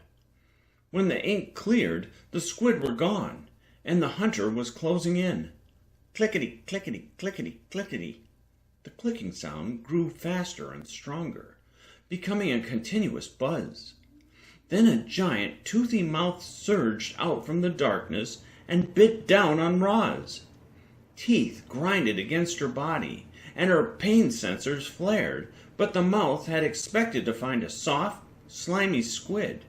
Instead, it found a hard, tough robot, and before any real damage was done, the giant mouth spit Roz out. When the robot looked back, she saw that the clickety-clickety creature was a sperm whale. The whale's low voice grumbled. "What kind of squid are you?" "I am not a squid. I am a robot. My name is Roz." "Were you trying to fool me?" said the whale. "I don't like being fooled." "I did not mean to fool you," Roz explained. "I was simply in the wrong place at the wrong time." Judging from the whale's many scars, he knew what it was like to be in the wrong place at the wrong time. "A friend of mine is a whale," said Roz. "She saved my life. Do you know a whale named Coral?" "No, I don't know Coral. Do you think all whales know each other? There are thousands of whales in the ocean, and you think we all know each other? That's ridiculous." "I apologize if I offended you," said Roz. "This is my first time traveling through the ocean, and I still have a lot to learn." "It's fine," said the whale. "I'm angry because so many animals are heading south. They're afraid of the poison tide. It's getting harder to find food, and I was just about to catch a mouthful of squid, but I ended up catching you." "If it makes you feel any better," said Roz, "I am on a mission to stop the poison tide." At this, the whale released a series of snorts and grunts, and Roz realized he was laughing. When the whale's laughter subsided, he said, "You think you can stop the poison tide? You must be joking. The poison tide is vast, and it spreads farther every day. I'm a giant, and even I couldn't stop the poison tide. A puny creature like you has no chance." Then the whale started laughing again. "I will not be alone," said Roz. "I am searching for the ancient shark. Together, I know she and I will succeed." The whale stopped laughing. "Oh, well, that's different. With the ancient shark's help, you might actually have a chance. and if you succeed, the animals will return, and the hunting will be easier. You know, it's a good thing I didn't eat you, Roz." "I agree," said the robot. The whale's belly groaned with hunger, and he said, "I'd better chase down those squid before they go south, too." He then swung his mighty tail and surged away, back into the dark. Clickety, clickety, click. Chapter 34. The Clicking Robot. Dolphins, porpoises, and certain types of whales use echolocation to navigate the ocean. They create bursts of sound, and by listening for the echo, they're able to locate distant objects. It's the perfect way to see in the dark, and Roz wanted to give it a try. Using her voice, the robot let out a powerful clickety, clickety, click. Then she waited for the sounds to bounce off something, anything, and echo back to her. She waited and waited, but there was no echo. Was she doing it wrong? While the robot swam through the deep, she let out bursts of clicks and hoped that eventually she'd hear them echoing back to her. And eventually she did. It was quiet, barely a whisper, but Roz definitely heard her own echo. It seemed to be coming from her left, so she headed in that direction and let out another round of clicks. This time, the echo was a little stronger, and she knew she was getting closer. Roz continued clicking, and the echoes returned more quickly and loudly each time, until she came across a huge jellyfish. The robot had tracked down the only other creature in the area. Echolocation worked. "Hello, jellyfish," said the robot. "I am very happy to meet you." The jellyfish waved his tentacles in a way that meant, well, honestly, Roz wasn't quite sure what it meant. No matter. She was just excited to have a new way to navigate.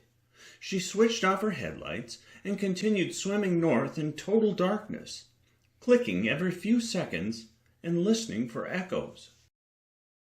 Chapter 35. The Haze. Clickety, clickety, click. Roz kept clicking, but no echoes had bounced back in nearly a day. There must have been nothing else around. She swam on through the ocean in total darkness, in total emptiness. Our robot had never felt so alone. But she wasn't alone. A gentle current started flowing upward as a glowing haze rose from the depths. The haze was made of countless specks of light, all traveling together. One of the specks passed by Roz's face. She adjusted her vision and saw that it was a tiny glowing creature, no bigger than a grain of sand. A swarm of them was floating through the deep ocean. The robot searched through her computer brain and found words like plankton and bioluminescence. Tiny plants and animals floated throughout the world's oceans, and many of them glowed softly. Roz realized she was never really alone. Living things were everywhere. She simply had to look for them. The robot continued on, swimming through those points of light like she was in the night sky, and the stars were all around. Chapter 36. The Ocean. The robot swam and swam and swam, never stopping, never slowing, always moving north. It seemed like the ocean would never end. Chapter 37. The Battery. Inside Roz was a battery that could power her body for incredibly long periods.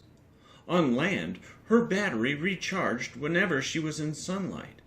But Roz had spent weeks swimming far below the reach of the sun, and finally her battery began running low. So she headed to the surface to recharge. When human divers return from great depths, they rise slowly so their bodies can adjust to the changing pressure. Our robot, however, had no such concerns, and she rushed upward at full speed. The ocean around her faded from black to blue to bright aqua. The currents became stronger. The water became warmer. And as she swam into the sunny upper ocean, her battery began refilling with energy. Chapter 38, The Pod. As her long ocean journey continued, Roz passed the time by sharpening her skills of echolocation. With practice, she identified an underwater mountain range, and a sleeping whale, and a piece of driftwood, long before she saw them. But our robot wasn't the only creature using echolocation around there. First, she heard wild whistling. Then she heard rapid clicking. The whistles and clicks grew louder and faster, and a pod of dolphins surged into view. The dolphins crowded Roz, studying her and prodding her and chattering to themselves. "Now, what do you think this is?" "It's got a hard shell, and it swims funny." "Is it some sort of sea turtle?" Roz said, "I am not a sea turtle. I am a robot. My name is Roz." "Did you hear that, everyone? This creature is a robot named Roz. Hey, Roz, the robot, can you do this?"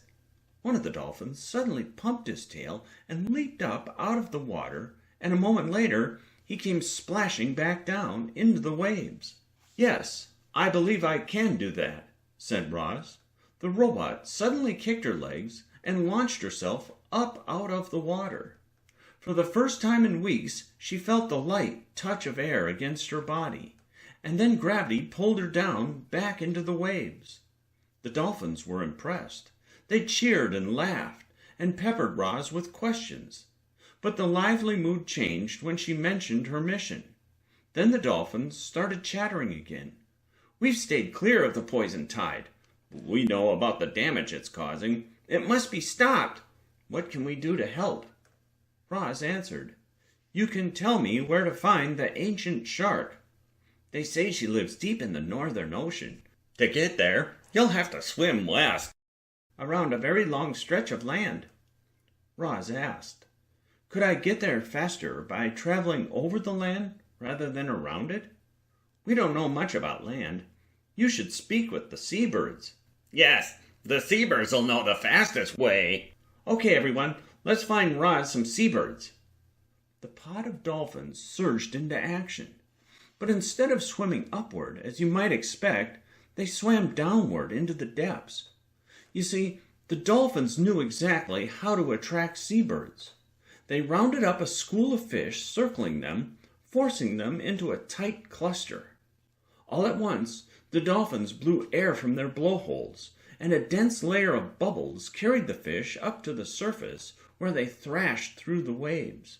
And soon, flocks of hungry seabirds were flying toward the scene. Chapter 39, The Seabirds.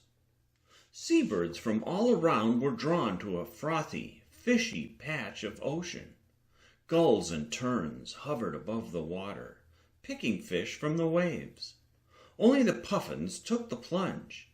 Their plump bodies plopped into the surf, and then they started to hunt. Flapping their short wings, the puffins seemed to fly through the water as they snatched fish with their sturdy beaks. When one of the puffins popped back to the surface, he slammed into something hard. A lifeless fish dangled from his beak as he squawked, "Oi, 𝘓𝘪𝘤𝘦𝘯𝘵."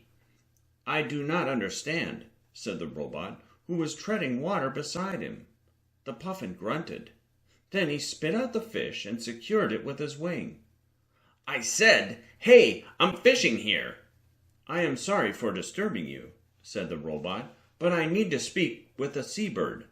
I am on a mission to stop the poison tide, and The puffin cut in. "Oh, I know about the poison tide. It came to the coast where I used to live.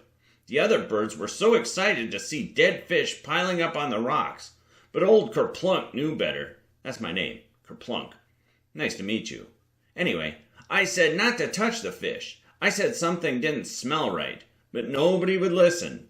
They gobbled down as many fish as they could, and pretty soon the rocks were piling up with dead birds. I moved my family to a safer spot, but so many fish are leaving the area that we may have to leave too." It was a troubling story. The robot didn't know what to say. Neither did the puffin. They quietly bobbed on the waves together.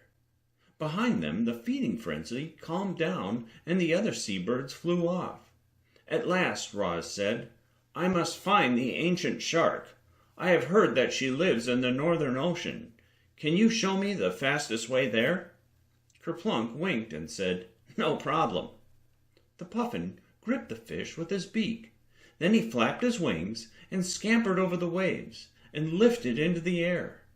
𝘊𝘳𝘳 followed him through the water, and before long a rugged coastline climbed into view. That coast had once been home to thousands of seabirds. Now only a few hundred were left. They were screeching and soaring and nesting on the hillsides. In addition to puffins and gulls and terns, there was another type of bird called a 𝘊𝘬𝘳. Two 𝘊𝘬s peeled away from the others and bolted toward 𝘓𝘪𝘥. They wanted his fish. The puffin saw them coming. He dodged left and right, then swooped low, skimming the water. The 𝘊𝘬s curved through the air and beat their wings, and easily caught up to 𝘓𝘪𝘥. They harassed the poor puffin, nipping at his tail and his wings, and finally they grabbed his fish and sent him tumbling into the sea. "Are you okay?" said 𝘊𝘳𝘳 when she reached him. 𝘓𝘓𝘥 grunted. "I'm okay, but now I've got more fishing to do." He pointed to the coast, where a stream was cascading down a grassy slope. "Follow that stream back across the land," said 𝘓𝘓𝘥. "It'll lead you to a glacier.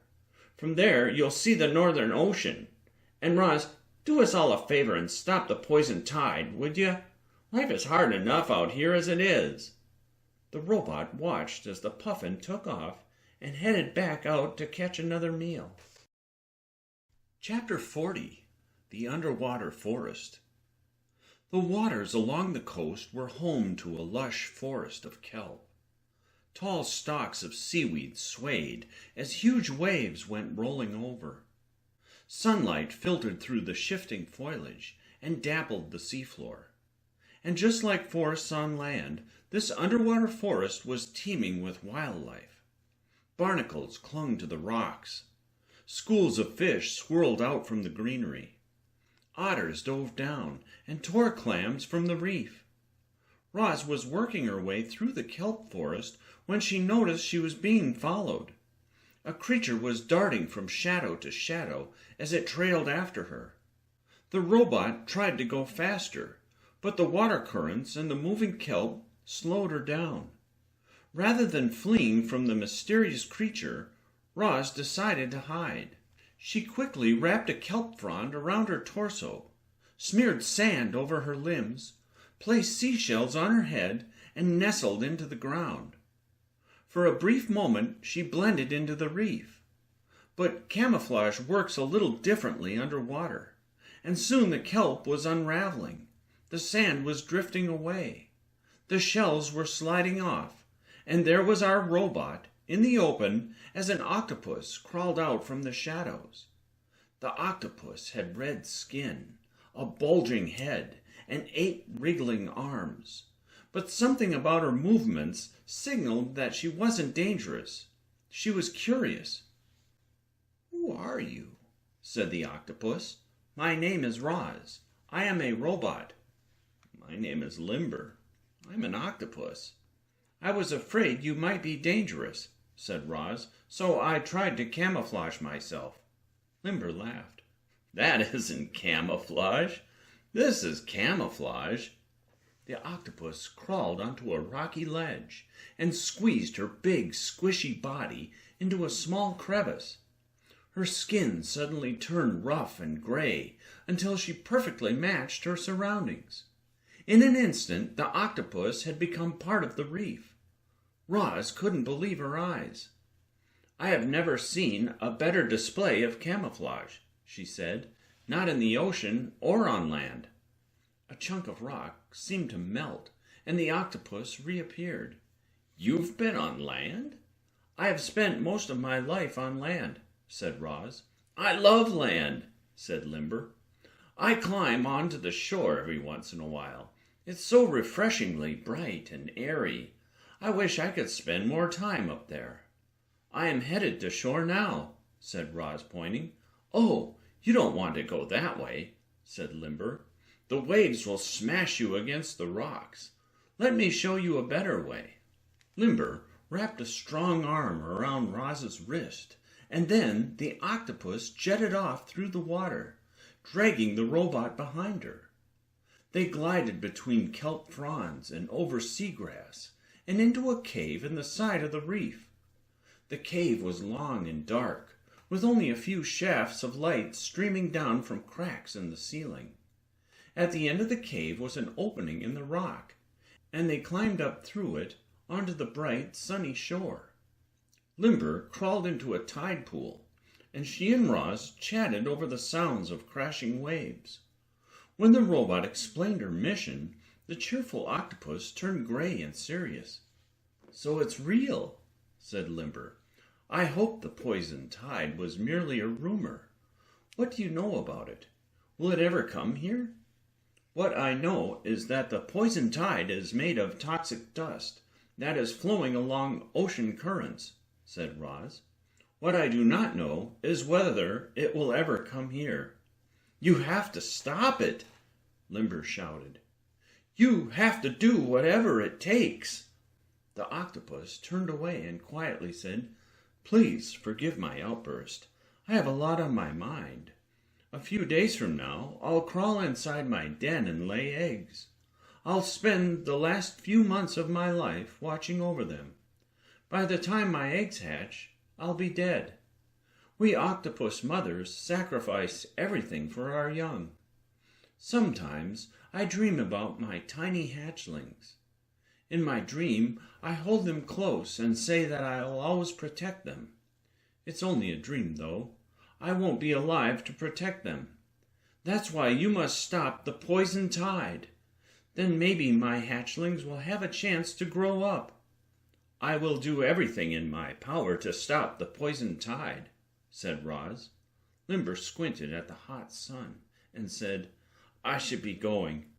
The octopus started crawling across the rocks, but before dropping into the water, she looked back and added, "Good luck, Roz. I'm counting on you. We're all counting on you." Chapter 41. The Tundra. From the shore, the land sloped up to a high plateau. The grassy slopes were crowded with seabirds, who stared and screeched and nervously fluttered their wings as the robot hiked by. When she reached the top, Roz saw flatlands sprawling out before her. Weeds and stones and tough little bushes blanketed the landscape, but there wasn't a tree in sight. Our robot had arrived at the tundra, where cold temperatures and short growing seasons made it impossible for trees to take root. Winding through the tundra was a stream. Kerplunk, the puffin, said it would lead to a glacier near the northern ocean. So Roz began marching, using the stream as her guide. The tundra had once been covered in a permanent layer of hard frozen soil called permafrost. These days the soil would thaw by midsummer, and Roz left behind a trail of deep footprints in the spongy, soggy ground. She increased her speed from a march to a trot to a run. Rodents scattered as the robot thundered past. A fox watched as the mechanical creature galloped through his territory. Roz crested a small ridge and surprised a herd of musk oxen. They were burly beasts with long fur and short tempers. Breath puffed from their mouths as they charged at the oncoming robot. Without breaking stride, Roz launched herself into the air and soared over the herd, shouting, "I apologize for startling you." Then she landed and kept on running. She crossed windswept fields and leaped over thickets of shrubs and past hot springs that sent steam floating into the sky. But even in the remote wilderness, there were signs of human activity. A dirt road cutting through the tangled brush. Stone walls coated with moss. Rows of solar panels, forgotten and falling apart. Roz noticed movement in the distance. She stopped and adjusted her vision and saw a man walking along a path. He turned and faced Roz. At that long range, the robot must have looked like a fellow human, but if the man were to come closer, he would see who she really was. After a moment, he raised his arm and gave a friendly wave. Roz waved back. Then the man continued walking, and the robot continued running, but with more caution than before. Throughout summer there had been constant daylight in the far north, but the seasons were changing, and while Roz ran across the tundra, the sun set and the stars came out, and then the aurora appeared. Curtains of colorful light shimmered and billowed through the night sky.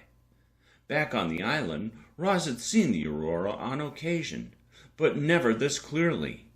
She started searching for information about the wondrous sight, but then shut off that part of her computer brain, and she simply enjoyed the spectacular Northern Light show. The night was short, and soon the sun was rising. Morning light slowly spread across the tundra, and it glinted off something up ahead. A massive slab of ice and snow was nestled among the faraway hills. Chapter 42. The Glacier. Roz stood on a rocky outcrop and scanned the desolate landscape. There were cliffs and canyons and fields of boulders, and in the middle of it all was the glacier. It was like a gigantic frozen river twisting through the rugged terrain. Far off, at the other end of the glacier, a dark smudge stretched along the horizon. The Northern Ocean. Roz calculated that the fastest way there was to trek over the glacier, but the trek would be risky. The glacier was covered with slick ice and sweeping snowdrifts and deep crevasses.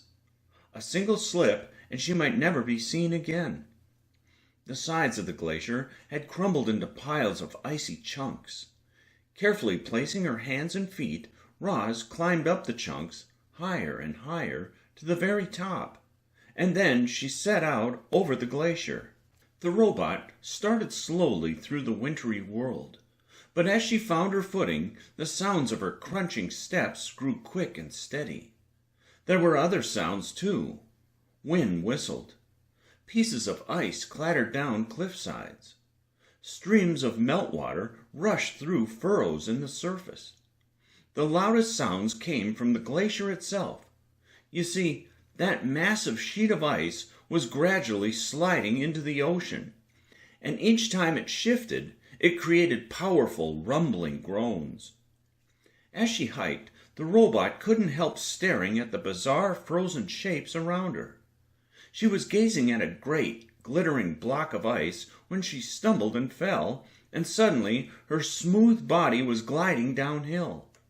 Faster and faster she went, scraping and gliding and spinning out of control.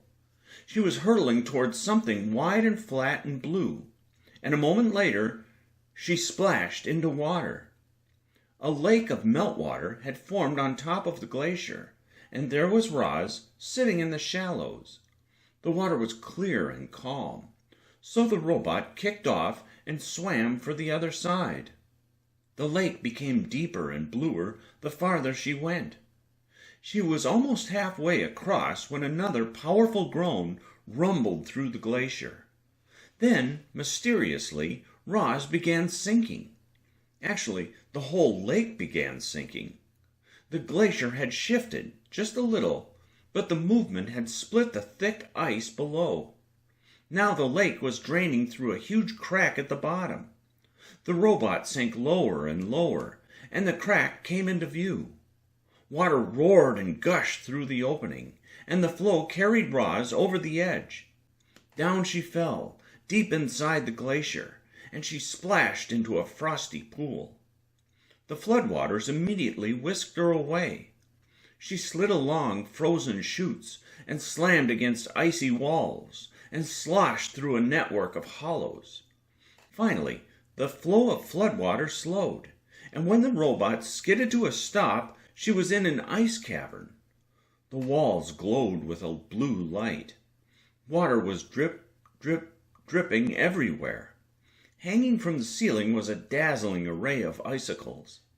The longest icicles had descended to the floor and formed a forest of pillars. One wall of the cavern was crystal clear, and Roz noticed a lump in the ice. It was a mouse, frozen solid and perfectly preserved. It looked like the mice from back on the island, but this mouse must have been thousands of years old. Just then the glacier rumbled, and Roz leaped away as enormous icicles crashed to the ground. If she wasn't careful, she might become trapped in the ice as well. The robot hollered, "Hello!"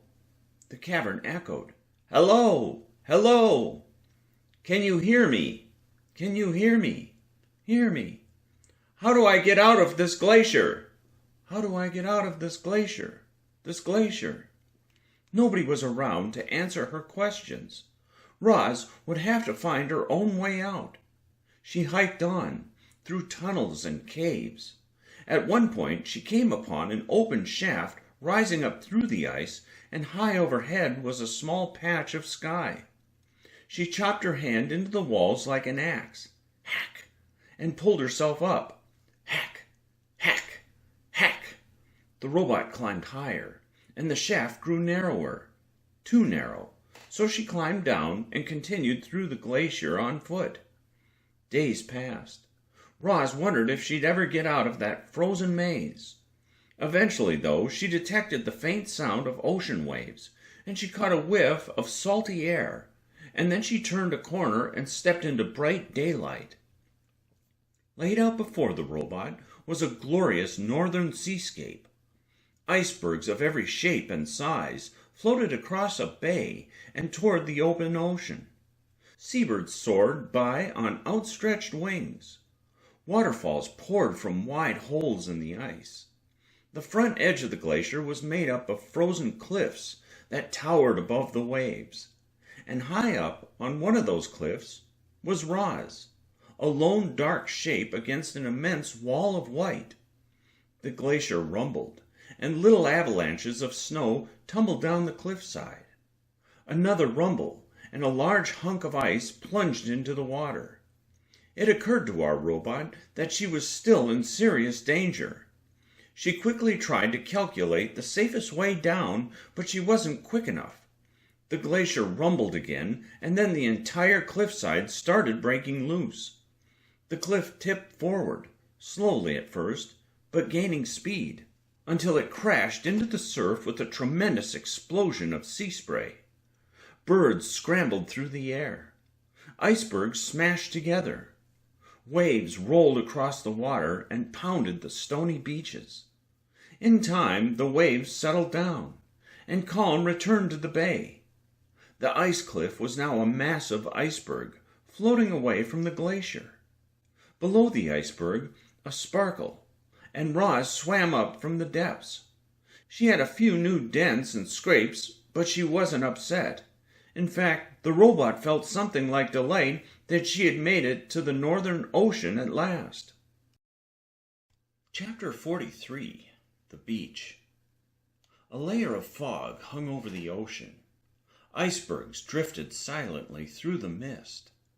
The calm water rippled, and Roz's head rose up. Our robot needed to find the ancient shark, but how would she track down the shark in the vast northern ocean?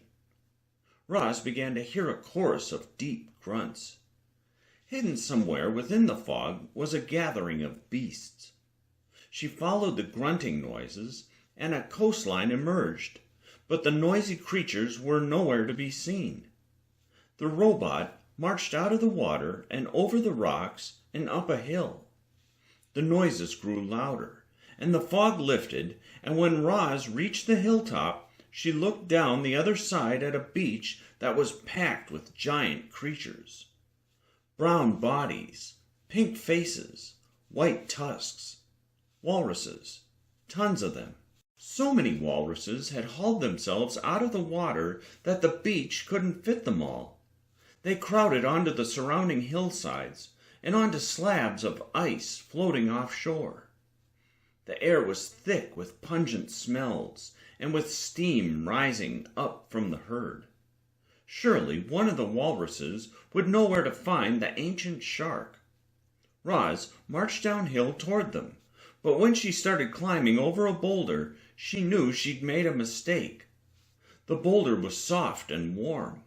Somehow it rolled onto its side, and two long tusks swung into view. "Get off me!" shouted a walrus. "I was napping!" Roz crashed to the ground, and the walrus raised his tusks, ready to strike.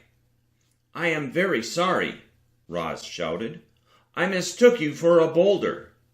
The walrus looked down at his body.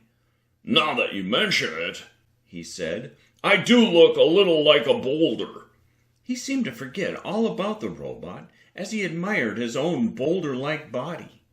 He flexed his muscles and puffed out his chest. Then he clambered atop an actual boulder for comparison. The likeness was remarkable. Roz hated to interrupt the walrus, but she had a burning question. "Do you know where I can find the ancient shark?" Without taking his eyes off himself, the walrus replied, "Ask Big Shot, the beach master." Big Shot wasn't hard to spot. He was the biggest, toughest, loudest walrus in the herd. Roz headed in his direction, down the hill and onto the pebble beach, politely stepping through the crowd. "Excuse me, sorry to bother you. Pardon me." The lounging walruses groaned as she passed by, but they were too comfortable to move. Before Roz could call out to Big Shot, a white shape appeared at the other end of the beach. A polar bear was hunting for his next meal. But the bear didn't attack the walruses. Not yet.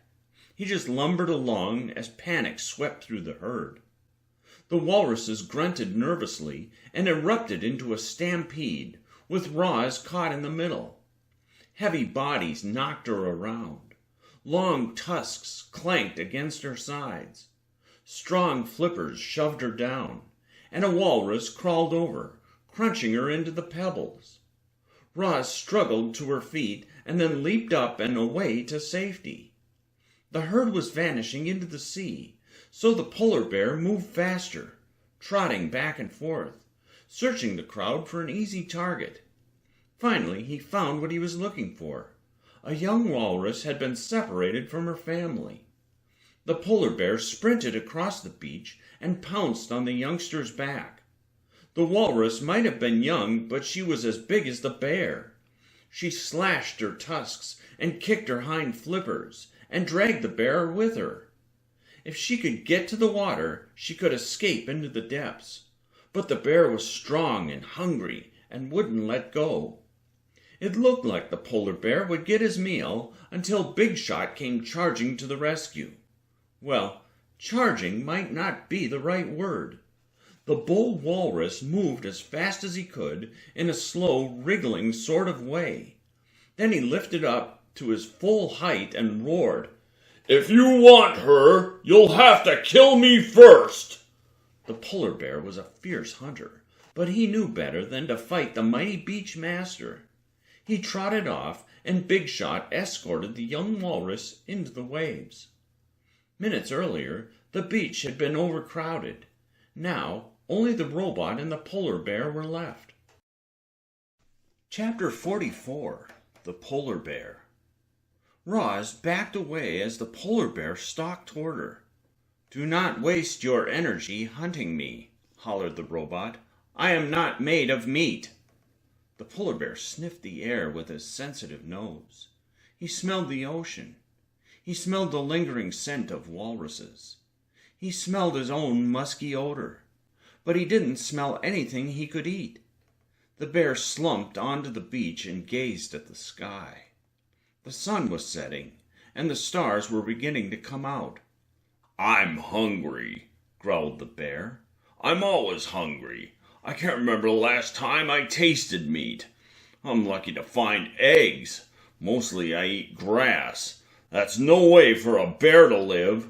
And then there's the poison tide. It hasn't spread here yet, but the fear of it has spread everywhere. The birds and the fish and the seals are leaving. The walruses will be next. Polar bears have always hunted here, but it might be time for me to move on." "The poison tide is destroying the island where I live," said the robot. "I have come here to speak with the ancient shark. I was told she will know what to do. Have you heard of her?" The polar bear snorted. "We've all heard of the ancient shark. Everybody says she's the oldest, wisest, most powerful creature in the north. But if she's so powerful, why hasn't she stopped the poison tide already?" "That is a good question," said Roz. "When I find her, I will ask her." The polar bear pointed high up to a bright star. "They say the ancient shark lives at the bottom of the ocean, beneath that star. The other stars slowly move through the night sky, but that one stays still. It's called the guiding star because you can use it to find your way. Go toward the guiding star until it's right above you. Then you'll be in the home waters of the ancient shark." "Thank you for your help," said Roz. "I will do everything in my power to stop the poison tide.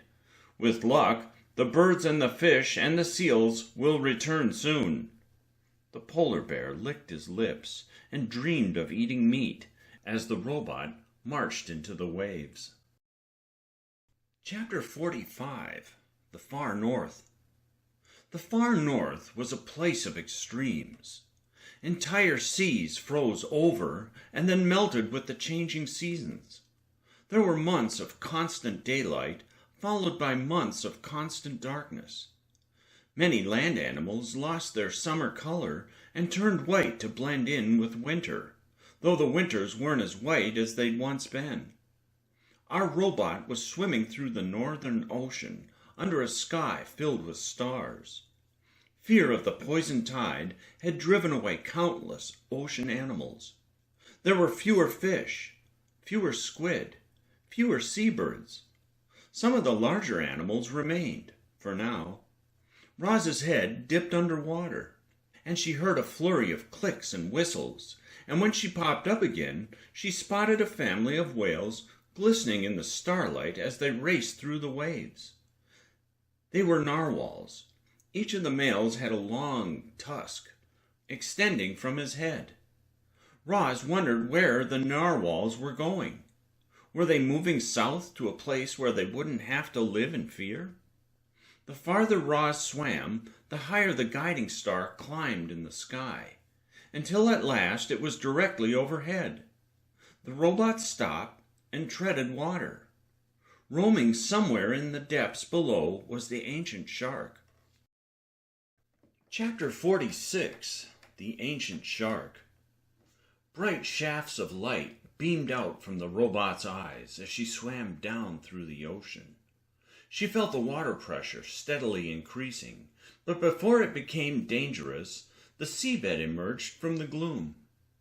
Roz started swimming around and around in an ever-expanding circle. While she swam, she let out bursts of sound, clickety-clickety-click, and listened for the echoes. She detected faraway reefs and ridges. Then, after an hour of searching, she heard an echo that was shaped like a shark as she cautiously swam toward it. Into the light came a rounded snout, a wide mouth full of jagged teeth, a long body with a powerful tail. It was a shark, big and gray and crisscrossed with scars. The shark's eyes were milky white. She was blind, but she had other ways of observing. Her senses of smell and hearing were incredible, and she was accompanied by several small fish who were constantly whispering in her ears. For such a fearsome-looking creature, the shark had a surprisingly soft voice. "We meet at last, Roz." The robot replied. "How do you know my name?" "Oh, I have eyes and ears all across the north," said the shark. "I've been following your travels with great interest. I know the poison tide came to your island, and now you're on a mission to stop it. I know about the creatures you encountered on your voyage. I even know about your journey through the glacier. I'm glad you survived. I wasn't sure you'd make it out." "You know so much about me," said Roz, "but I know nothing about you. Are you the ancient shark?" "I've had many names. The Great Ghost, the Queen of Ice. Recently, the animals have started calling me the Ancient Shark. However, you may call me by my true name, 𝘵𝘪𝘵. I am honored to meet you, 𝘵𝘪𝘵. I hope it is not rude of me to ask, but how ancient are you?" "I don't know my age," said the shark. "All I have to go by are my memories. I remember wandering the seas as a young pup, following ships as they glided across the surface. Back then, ships were made of wood, and they had white sails that moved with the wind like clouds. The humans used their ships to hunt whales, and I waited below for scraps. The robot's computer brain retrieved information on the history of whaling, and she calculated the shark's age to be over 500 years. 𝘵𝘪𝘵 went on. As time passed, the ships became larger, faster, noisier. They were metal monsters, pushed along by spinning blades. They leaked oil and spewed smoke into the sky. Sea creatures retreated below the thick ice, where it was safe. But the ships grew stronger, and the ice grew thinner. Now the ships go where they like.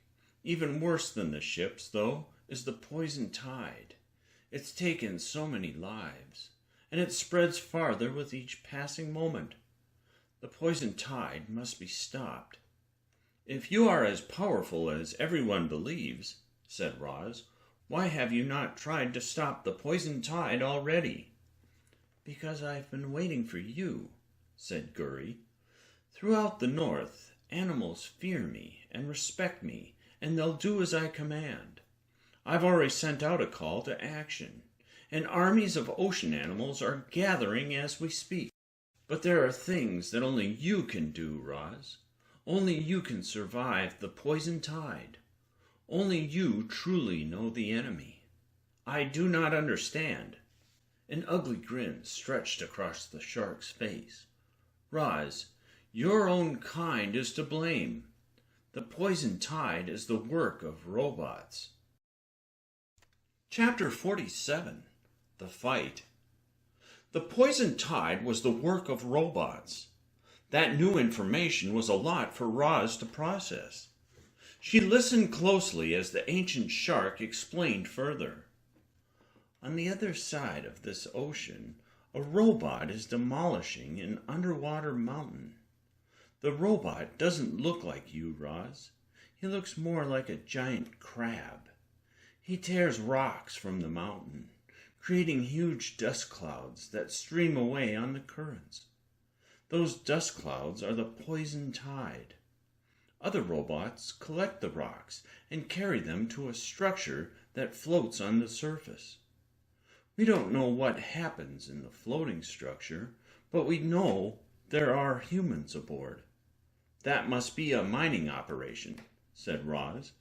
"The robots must be removing minerals from the underwater mountain. The floating structure must be the station where everything is controlled." 𝘵𝘪𝘵 nodded and said, "To stop the poison tide, we have to stop the mining operation. It won't be easy, but we'll have help. Ocean animals who abandoned the north are ready to return and fight alongside us. The other animals and I will need to stay clear of the poison tide. It would be too dangerous to attack the mining site in the deep. A better strategy is to attack the mining station at the surface. That's where the humans are. Humans are weak and can easily be defeated. When I give the signal, the attack on the station will begin. My armies will attack from the outside. You'll climb up and attack from the inside, and together we will put an end to the poison tide." The robot's glowing eyes dimmed. "Violence is not the solution," she said.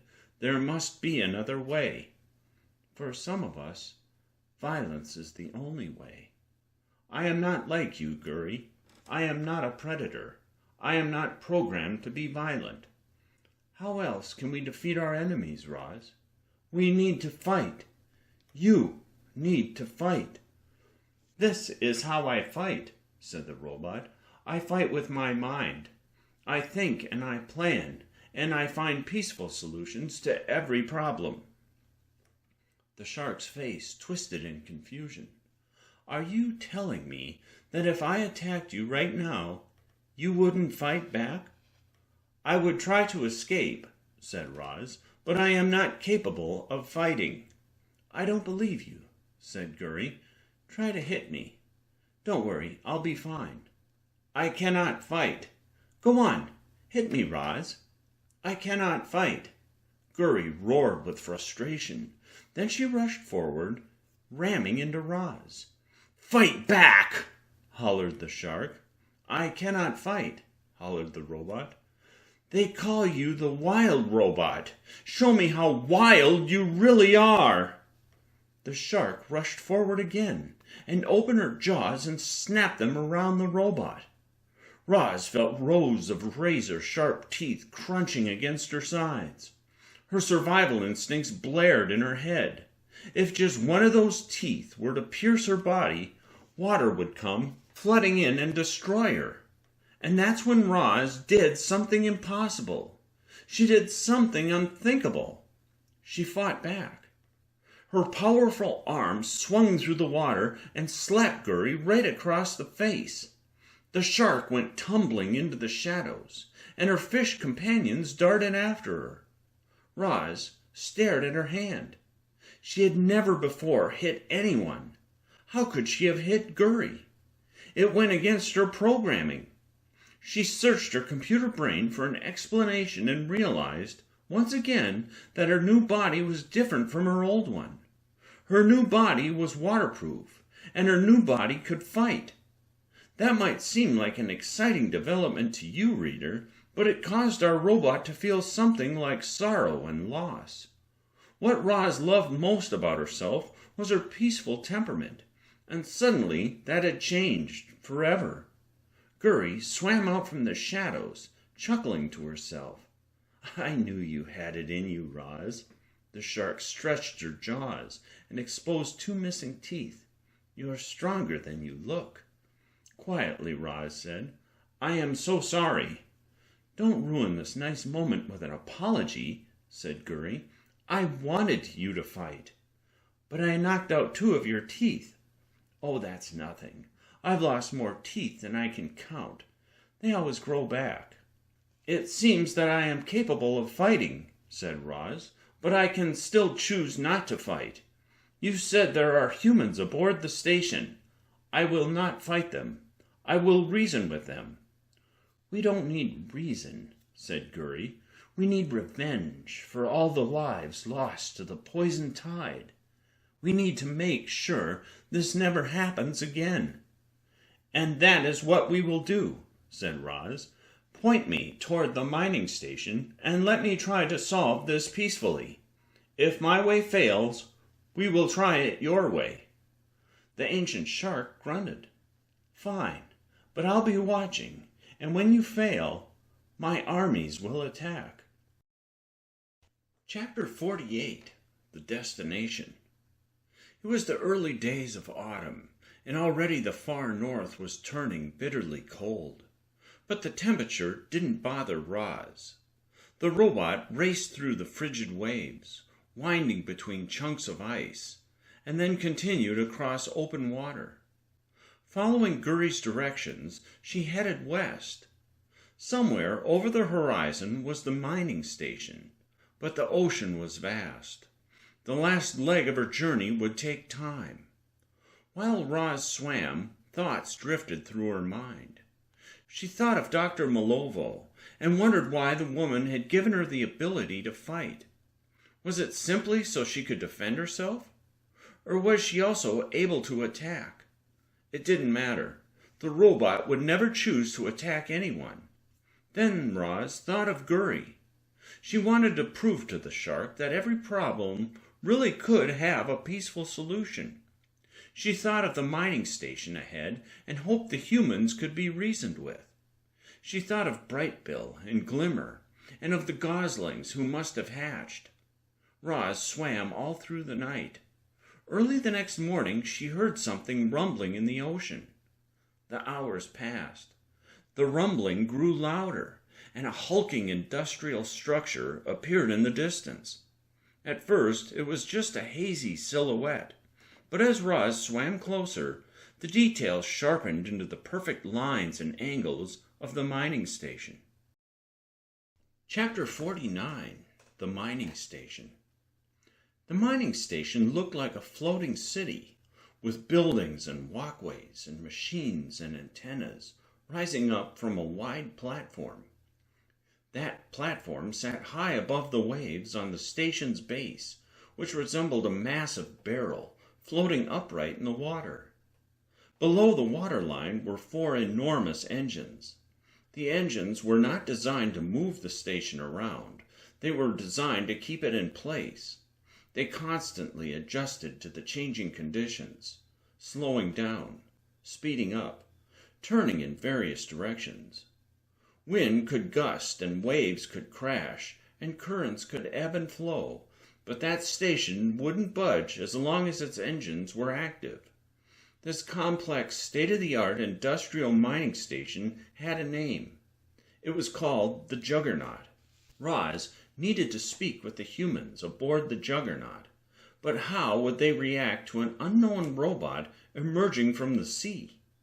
She had to proceed with caution, so when she came across a small iceberg drifting toward the station, she latched on to the bottom and let the current carry her, hidden from view. As Roz clung to the underside of the iceberg, she looked down. Somewhere, far below, a giant mining robot was at work. But the ocean was deep, and she could see only darkness.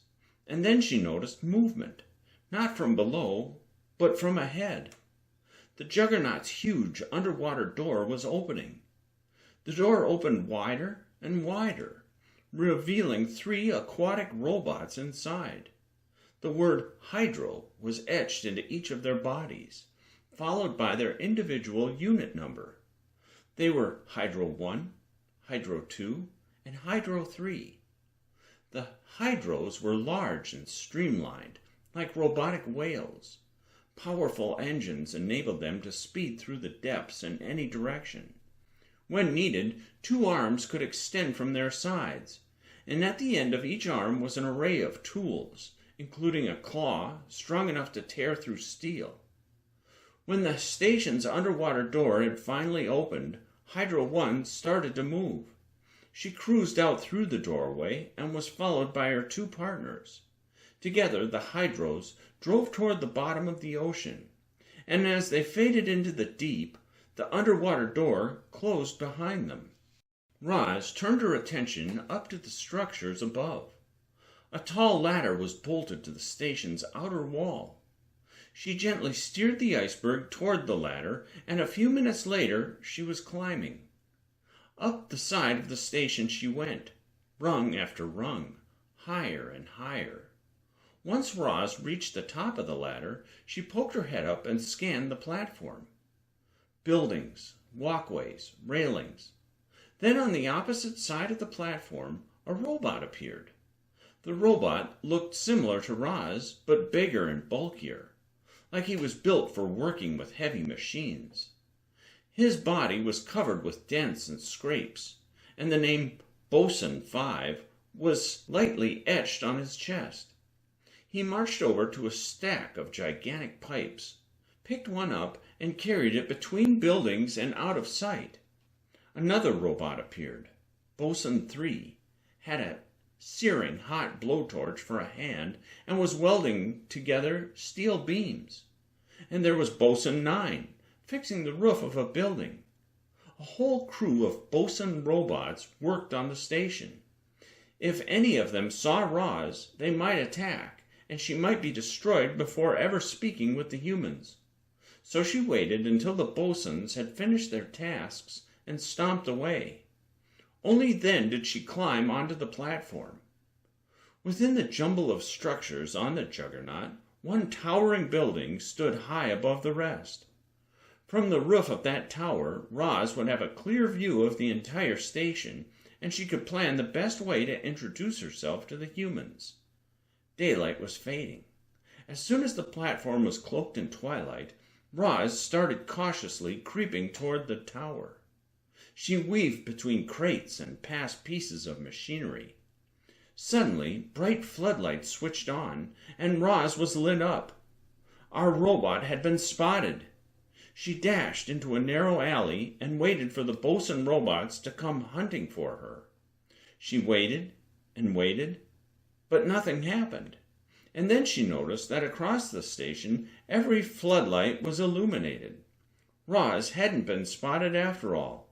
The lights had turned on automatically because it was growing dark.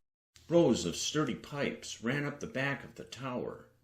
Quickly, quietly, Roz climbed the pipes all the way to the top floor and pulled herself onto a balcony. Standing flat against the wall, she carefully peered through one of the windows. No robots or humans were in there, only desks and computers. Roz had discovered the control room. If she wanted to learn about the mining operation, this was the place to do it, but she had to act fast. The crew might return at any moment, so she pressed a button on the wall. The door slid open, and she stepped inside. Chapter 50, The Control Room. The control room was filled with computers that kept track of the Juggernaut's engines and machines and systems. Near the middle of the room was a table with an electronic screen built into its tabletop. The screen showed a map of the area, along with the latest weather information. As Roz continued examining the control room, she realized the station could do many tasks by itself, but it couldn't do everything, and signs of its human operators were all around. Jackets hung from hooks. Trash bins were filled with food wrappers. A pair of binoculars lay on a desk. Roz looked through the windows and down at the station's different features. At one corner of the station, a small airship sat on a launch pad. Bosun robots patrolled the walkways. A large drone flew past the control tower and settled onto its landing platform on the roof of a lower building. Surrounding the Juggernaut, of course, was the ocean. To the south, Roz saw remote islands and icebergs. To the west, she saw the setting sun.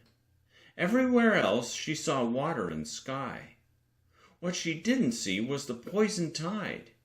Even with her powerful vision, she couldn't spot any dust clouds in the ocean. Perhaps the humans were unaware of the damage they were doing. Perhaps they would shut everything down once they learned about the problem. Roz felt hope flickering inside her. But that flicker went out when she noticed a video screen in the corner of the room. It was showing live video of big billowing dust clouds streaming away from an underwater mountain, like smoke from a chimney on a windy night. Every now and then, the clouds would recede, and a giant robot briefly came into view. Roz was now looking at the source of the poison tide. All the harm done to the ocean wilderness had started right there, by that deep-sea mining robot. The silence in the control room was broken by the hum of an elevator. A moment later, doors glided open and a woman walked out. She crossed the room and sat at a desk. The woman had no idea that a robot was hiding under the table behind her. From Roz's hiding place, she caught a glimpse of the woman's name, Akiko Fuji, mining station manager. Akiko was in charge of the mining station, which meant she was responsible for the poison tide. Chapter 51, The Station Manager. Akiko Fuji tapped her computer to make a video call. After a few electronic tones, a man's face appeared on the screen. He was sitting at a table. Behind him were kitchen cabinets and a refrigerator. Above his image on the screen was his name, Leo Larson.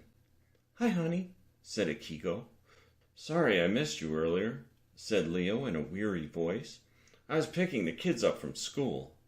Akiko nodded and said, "How are they?" "They're constantly arguing." "Well, I'm glad to hear everything's normal." "I wouldn't say everything's normal," said Leo. "The kids miss you. So do I." "I miss you too," said Akiko. There was a lull in the conversation, and then Leo grumbled, "I really hate that mining station." "Please, don't worry," said Akiko. "I'm perfectly safe here.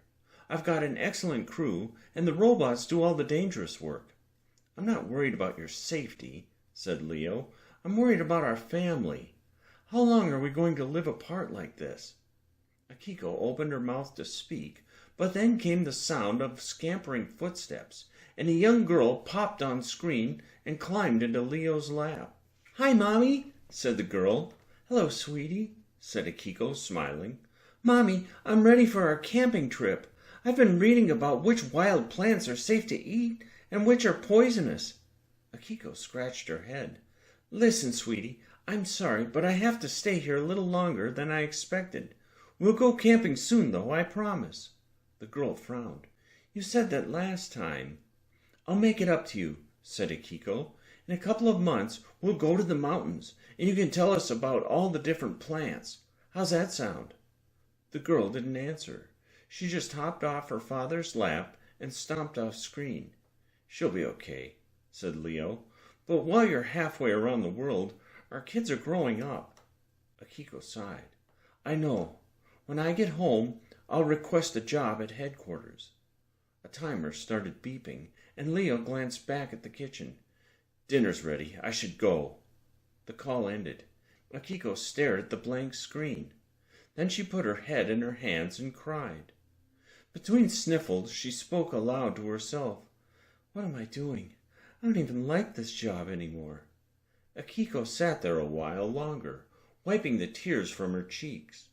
Then she stood and walked back across the control room and into the elevator. She pressed a button and the doors closed. Once the station manager was gone, Roz crawled out from under the table and exited onto the balcony. Chapter 52, The Rooftop. Every evening, when the sun went down, the Juggernaut's exterior floodlights turned on. A bright glow of artificial light surrounded the station and faded into the night. However, the roof of the control tower had no floodlights at all. It was dark and quiet up there, which made it the perfect spot for Roz.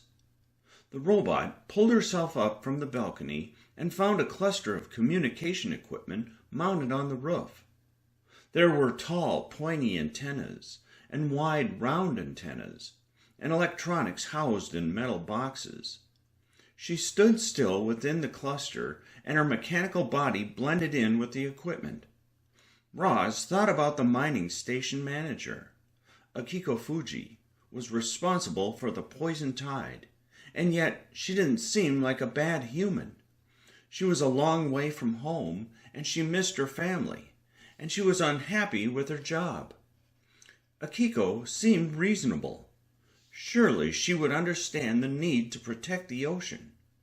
These thoughts were broken up by a flurry of wing beats, and a seagull landed on the roof. The gull had seen better days. One of his eyes were crusted shut, and a patch of feathers was missing from his neck. He was carrying a scrap of paper in his beak, and he tucked the scrap into his nest, which was made entirely of trash he'd found around the station. As he fixed up his nest, the gull sensed he wasn't alone. "Who's there?" he screeched, searching the rooftop with his good eye. Roz stepped into the moonlight and said, "I apologize for startling you." "I've seen plenty of robots around here," said the gull, "but I've never seen one who could talk like an animal."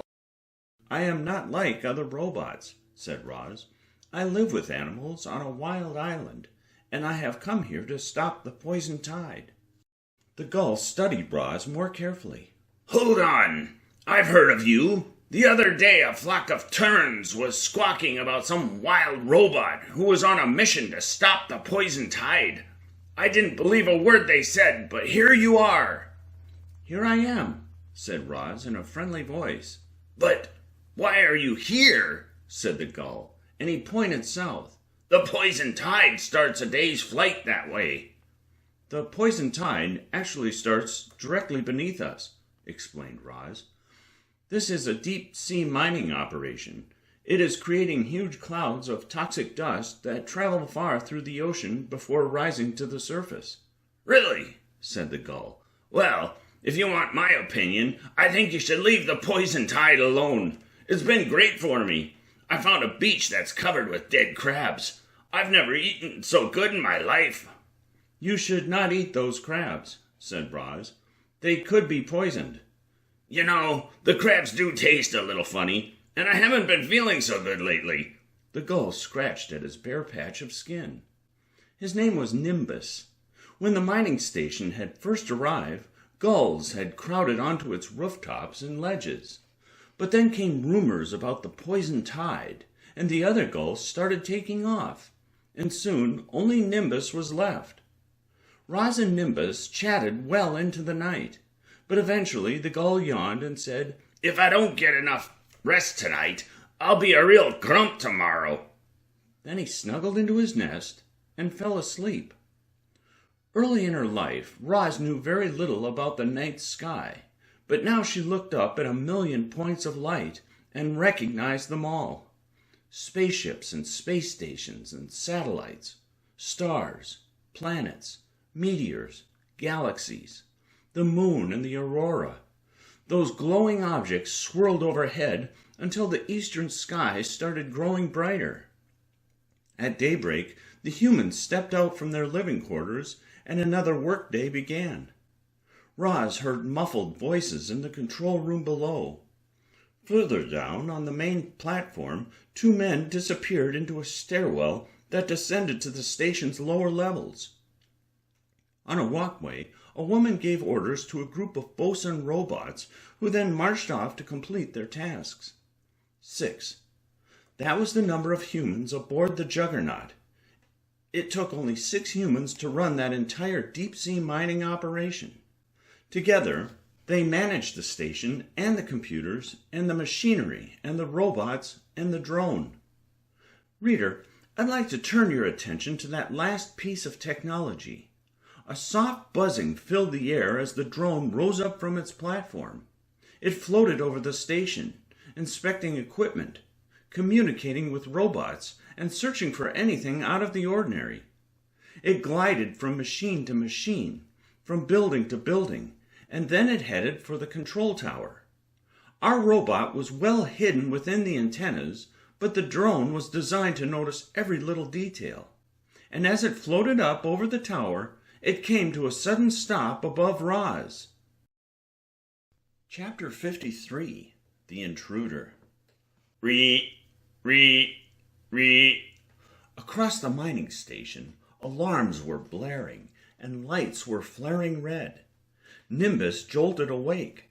The gull looked from the drone to the robot and squawked, "What did you do?" "Nothing," said Roz. "Well, get going. The other robots won't be long." At that, Roz dashed out from the antennas and leaped off the control tower. She arced through the air and down to the roof of the next building.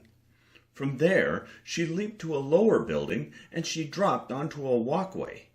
And she ran across a platform. But wherever the robot went, the drone followed. Nimbus raced after the drone and tried to stop it. He kicked it and pecked it and beat it with his wings. "The sky is no place for a machine," he squawked. But the drone easily pushed past him and continued following Roz. Stomping footsteps echoed through the buildings, and powerful voices boomed. "Warning! Intruder! Warning! Intruder!" The bosun robots couldn't keep up with the wild robot, but the drone tracked her every move. She was sprinting across the main platform when the bosuns finally surrounded her. There was nowhere left to run. Roz remembered that she could fight if she wanted to, but she didn't want to. Even then, she was convinced there was a better way. Alarms blared all around her. The drone buzzed high above. Ocean waves crashed far below. Waves. Our robot's only escape was to dive into the waves. She sprinted for the edge of the platform, and before the bosuns could reach her, she leaped. Once airborne, there was no turning back. She soared off the station and plummeted down, down, down toward the ocean. But Roz never touched the water, because just when she was about to plunge into the waves, the hydro robots rose to the surface, and a giant robotic claw snatched her out of the air. Chapter 54. The Prisoner. There had never been an intruder aboard the Juggernaut, and it was poorly equipped for its first one. The station didn't have a jail, but the intruder had to go somewhere. The humans decided to lock the intruder in an empty room, with a bosun robot standing guard. It was the best solution they could come up with. Bosun 10 carried Roz through hallways and stairways and into an empty room. The walls of the room were bare except for a small round window in the door and another small round window overlooking the sea. "Do not attempt to escape," said Bosun 10, and then he stepped out and locked the door. His heavy feet settled into place as he stood guard in the hall. That room was now a jail. Our robot was now a prisoner. Chapter 55. The Conversations. Footsteps came echoing down the hall toward Roz's jail room, and two faces appeared in the door window.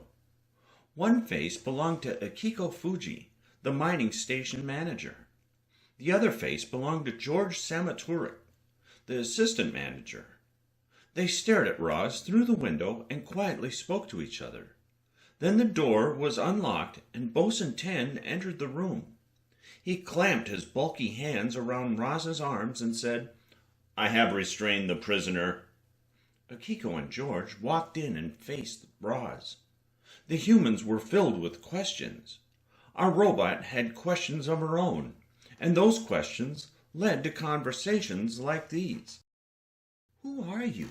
Akiko said to the prisoner. "My name is Roz." "Who's your owner?" "I have no owner." Akiko and George glanced at each other. "Where did you come from?" said George. "I live on an island far from here. There are no humans or other robots on the island. I have learned to communicate with the animals there, and they have become my friends and my family. That wild island is my home." George shook his head. "Clearly this robot is defective. She could be dangerous."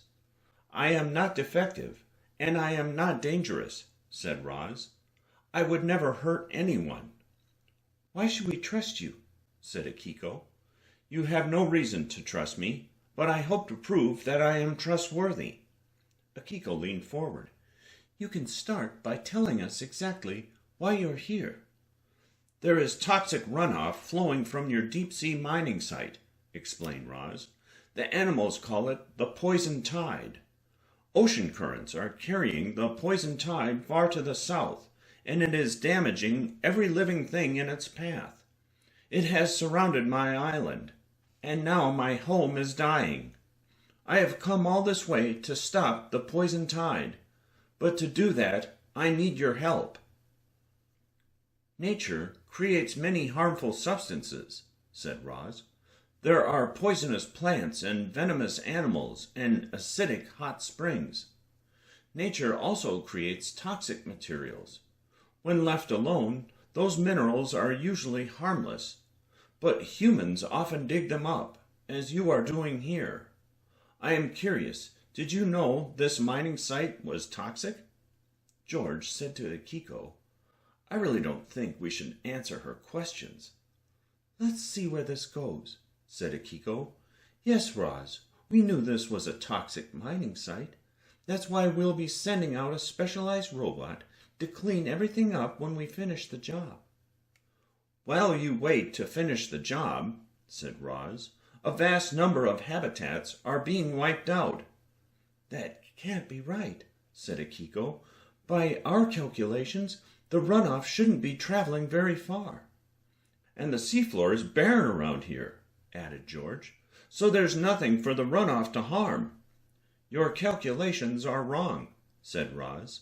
"The seafloor is not barren, and the poison tide is traveling across this entire ocean and far into the next." "It's not a perfect science," said Akiko. "The ocean has flooded into lowland areas, creating new islands and waterways. As a result, the ocean currents are always changing, which makes them hard to predict." "You must do better," said Roz. Akiko was becoming irritated. The only way to stop the poison tide, as you call it, would be to stop the whole mining operation, but that would never be allowed. "Are you in charge?" said Roz. "I'm in charge of this station," said Akiko, raising her voice. "But I report back to headquarters, and they never allow us to stop in the middle of a job." The humans grew more irritated, and more excuses flew from their mouths. "If we didn't mine this site, somebody else would. Our crew members have families to support. We're just following orders." Those last words hung in the air for a while. "You are just following orders," said Roz at last. "In a way, you humans are more robotic than I am." "Roz, you really should be thanking us," said George. "Without mines like this, you wouldn't even exist." "I do not understand." "Do you know what we're mining?" said Akiko. "No, I do not." George smirked. Akiko frowned. "We're mining rare metallic minerals," said Akiko.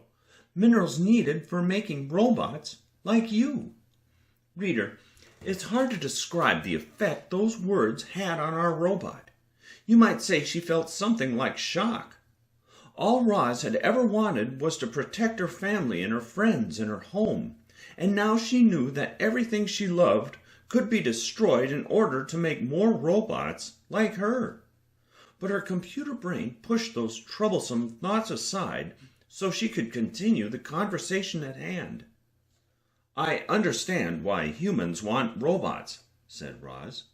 "However, I do not understand why you are willing to ruin the ocean to make them." "We don't want robots," said Akiko. "We need them. Robots build power stations and perform surgery and grow food. Humans are totally dependent on your kind, but it's getting harder to find the metals we need to make robots. So we do what it takes to get what we need. We try to work responsibly, but mining is a dirty business." "Can you believe we have to convince a robot why robots are important?" said George. "Can you believe I have to convince humans why their own environment is important?" said Roz. "We know the environment is important," said Akiko. "George and I both have children, and we want the world to be healthy for them. So here's what I'll do. I'll send the hydros down to thoroughly inspect the runoff. If it's as bad as you say, we'll try to fix it. How's that sound?" Our robot's eyes glowed brighter, and she said, "That sounds reasonable. Thank you." Chapter 56. The Alarms. Roz had traveled incredible distances and faced extraordinary challenges on her mission to stop the poison tide. And now, after all she had overcome, her hard work was paying off. The mining station manager had agreed to cooperate. It was a wonderful turn of events. But our robot's good feelings didn't last long, because just as the humans were exiting the jail room, alarms began blaring across the station. Ree, ree, ree. Chapter 57. The Attack. Ree, ree, ree.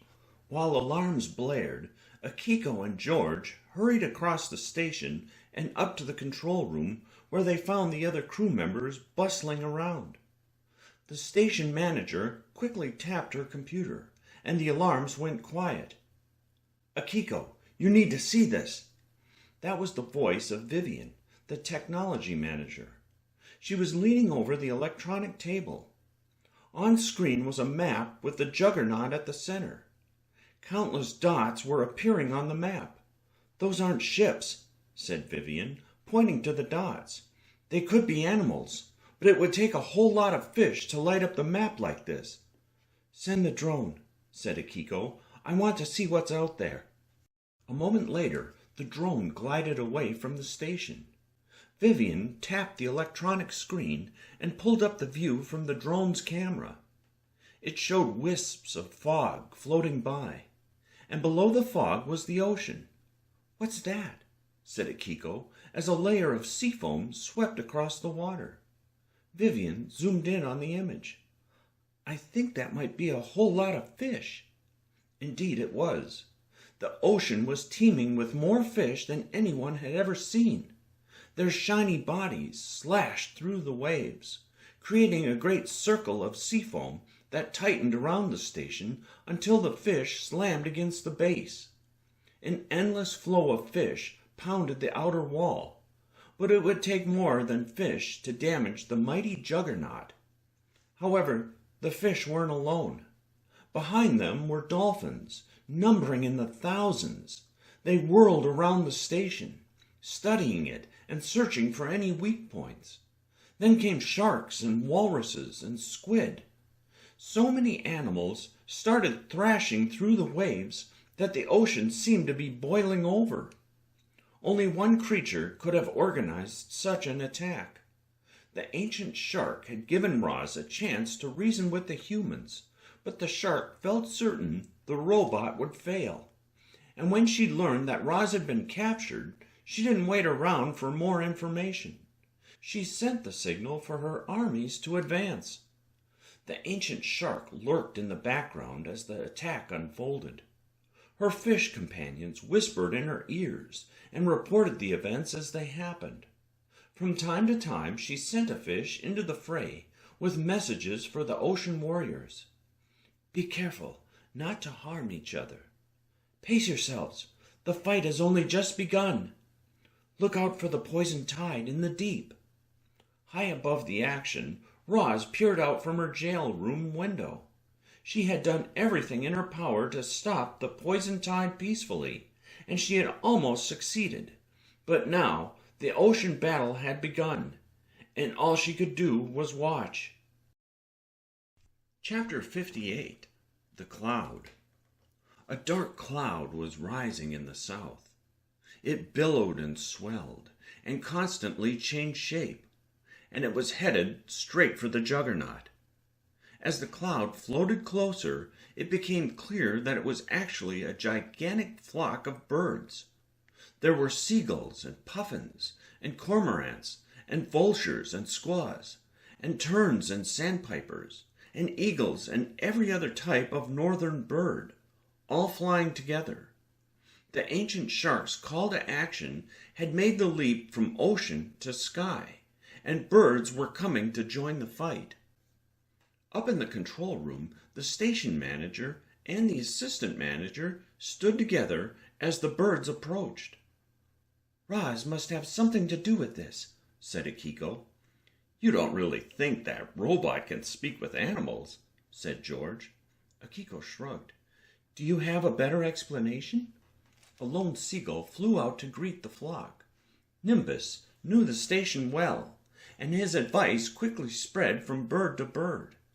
He explained that it was useless to attack a building or a platform or a walkway. The birds needed to focus on easier targets, and then a group of bosuns marched into view. The sky darkened as the flock of birds descended. Smaller birds splattered the robots with their droppings. Larger birds scraped at robotic faces with their talons. The bosuns were caught off guard. One robot stumbled over a railing and slammed hard onto a lower platform. His body fizzled and twitched, and then was still. The remaining bosuns fought back, swatting at birds with their big, blocky hands. Bosun 1 stomped through a doorway and stomped back out holding a rifle. He aimed the weapon and fired. Blazing beams of light flashed through the air. Charred feathers floated across the station. Winged bodies dropped into the waves. The birds regrouped and searched for other targets. They battered windows and tore at floodlights. And then they noticed the drone hovering high above. The flying machine zigged and zagged, dodging eagles and vultures. But before it could find safety, it was swallowed up in a seething swarm of birds. One poor sandpiper was sucked into an engine and poof! The engine exploded into flames, and the drone went spiraling toward the control room. The humans dove for cover as the drone came hurtling at them. With its last gasp of life, the drone pulled up, narrowly missing the windows, but crashing onto the roof of the control tower. It bowled through the clusters of antennas, and all wireless communication cut out. Signals from the robots suddenly stopped. The electronic map of the area went blank. The Juggernaut had lost contact with the outside world. Chapter 59, The Hydros. Wireless communication had been cut, but wired communication was still working fine. The station manager tapped her computer, and her commands instantly traveled down through the Juggernaut's wiring. Far below the control room, the underwater door glided open. The Hydro robots had been activated. The Hydros were designed to make repairs and to haul heavy loads, but if necessary, they could also defend the station. Hydro 1, Hydro 2, and Hydro 3 cruised out the door and were immediately mobbed by ocean animals. Fish threw themselves against the robots. Squid sprayed ink to blind them. Dolphins rammed into their sides. None of this bothered the robots, however. Their engines roared and they easily plowed through the crowd. The Hydros surfaced and spread out and started circling the station. Around and around they went, faster and faster, churning up a tremendous ring of rough water in their wake. Then the robots started firing their sound cannons. Bwah, bwah, bwah. Powerful bursts of noise blasted from their mouths. Bwah, bwah, bwah. The animals had never heard anything so loud. The noise rattled their bones and echoed up through the station high above. From her jail room window, Roz watched as the ocean trembled with each blast. Bwah, bwah, bwah. Below the surface, frightened animal voices cried out. What should we do? Attack! Retreat! The ancient shark commanded her armies to press on. Hold the line, she shouted. But the animals were too panicked to follow orders, and with each blast of noise, they were driven farther and farther away. Chapter 60, The Biggest Warriors. The humans felt a sense of relief when the Hydros took control of the ocean. But then came a change on the horizon. Akiko was the first to notice the rows of dark shapes. She grabbed her binoculars and looked closely. Giant bodies breached the surface and then dipped beneath the waves. Wide tails rose above the water and then sank below. Mist sprayed high into the air and then drifted down. The station manager lowered her binoculars and uttered a single word. Whales. Like a fleet of living, breathing warships, hundreds of whales had united to form a superpod. Every species of northern whale was there, different sizes and shapes and colors. They were ready to fight, and the water thrummed with their battle song. Whales are ocean warriors. We're coming to defend. The only home we've ever known, we'll fight until the end. Off to battle we now charge, with fortune on our side. We will defeat our enemy and stop the poison tide.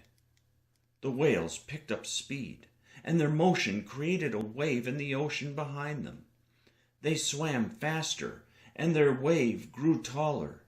It became a massive mountain of water, rushing toward the Juggernaut. The Hydros came together to face the new threat. In the past, they had scared off the occasional whale, but they'd never faced an army of whales. The robots prepared to fire their sound cannons. Before coming into range, however, the whales vanished beneath the surface, and their towering tidal wave continued on without them. The wave was too much for the hydros, but when they tried to dive down to safety, they found the army of whales was waiting below. At the same time, the whales blew air from their blowholes, and a dense layer of bubbles surged upward, forcing the robots into the tidal wave's path. Engines roared as Hydro 1 veered right and Hydro 2 veered left. But for Hydro 3, there was no escape.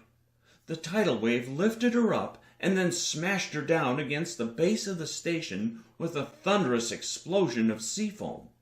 And when the wave subsided, the full extent of the damage was revealed.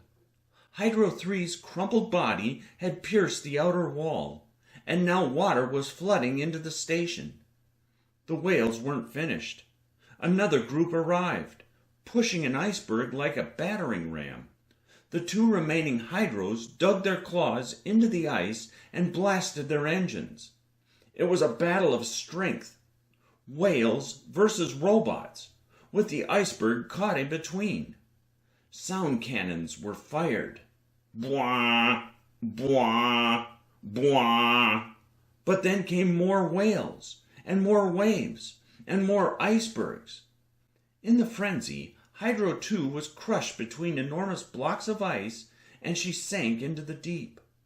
Several whales were badly injured, and they slipped away to nurse their wounds. The remaining whales surrounded Hydro 1, distracting her, confusing her. A powerful groan rumbled up from the depths, and a whale launched out of the water and crashed down onto the robot. More whales attacked, biting, ramming, beating, crashing. Hydro 1 was broken and battered and taking on water. Unable to stay afloat, she sank below the waves and never surfaced again. The Hydro robots had been destroyed. Chapter 61, The Tiniest Warriors. Ocean water was pouring through the gash in the station's outer wall. Such severe damage would sink most vessels, but not the Juggernaut. It was able to stay afloat because of its 4 engines. If the animals could stop the engines, the station would go under. But even the mightiest sea creatures were afraid of those huge spinning propeller blades. However, the ancient shark had planned for this. Reinforcements were on their way, and these creatures were so incredibly small that there was no risk of them being cut to pieces. The ancient shark's call to action had traveled by word of mouth from large animals, like whales, to medium-sized animals, like squid, to small animals, like shrimps, down to the tiniest of all ocean animals, zooplankton. What zooplankton lacked in size, they made up for in numbers. Billions of them were coming to help. They floated on currents and clung to other creatures, and wiggled their little limbs to move through the water, and they gradually made their way to the mining station. Many zooplanktons emitted a soft blue glow, and as their tiny glowing bodies gathered together, they became a glowing haze. More zooplanktons joined, and the glowing haze became a glowing cloud, which became a glowing storm. It was sunset when Roz noticed that the sea was aglow, and she knew the ocean's tiniest warriors had arrived. A steady flow of animals glided below the station, whisking the zooplanktons toward their targets. The tiny creatures packed together so tightly that they formed a glowing slime, which began oozing into the engines. The propellers seemed unstoppable, but the zooplanktons kept coming. A never-ending stream of glowing sludge forced itself into the engines, whirling around the propellers, gumming them up, slowing them down, bringing them closer to the breaking point.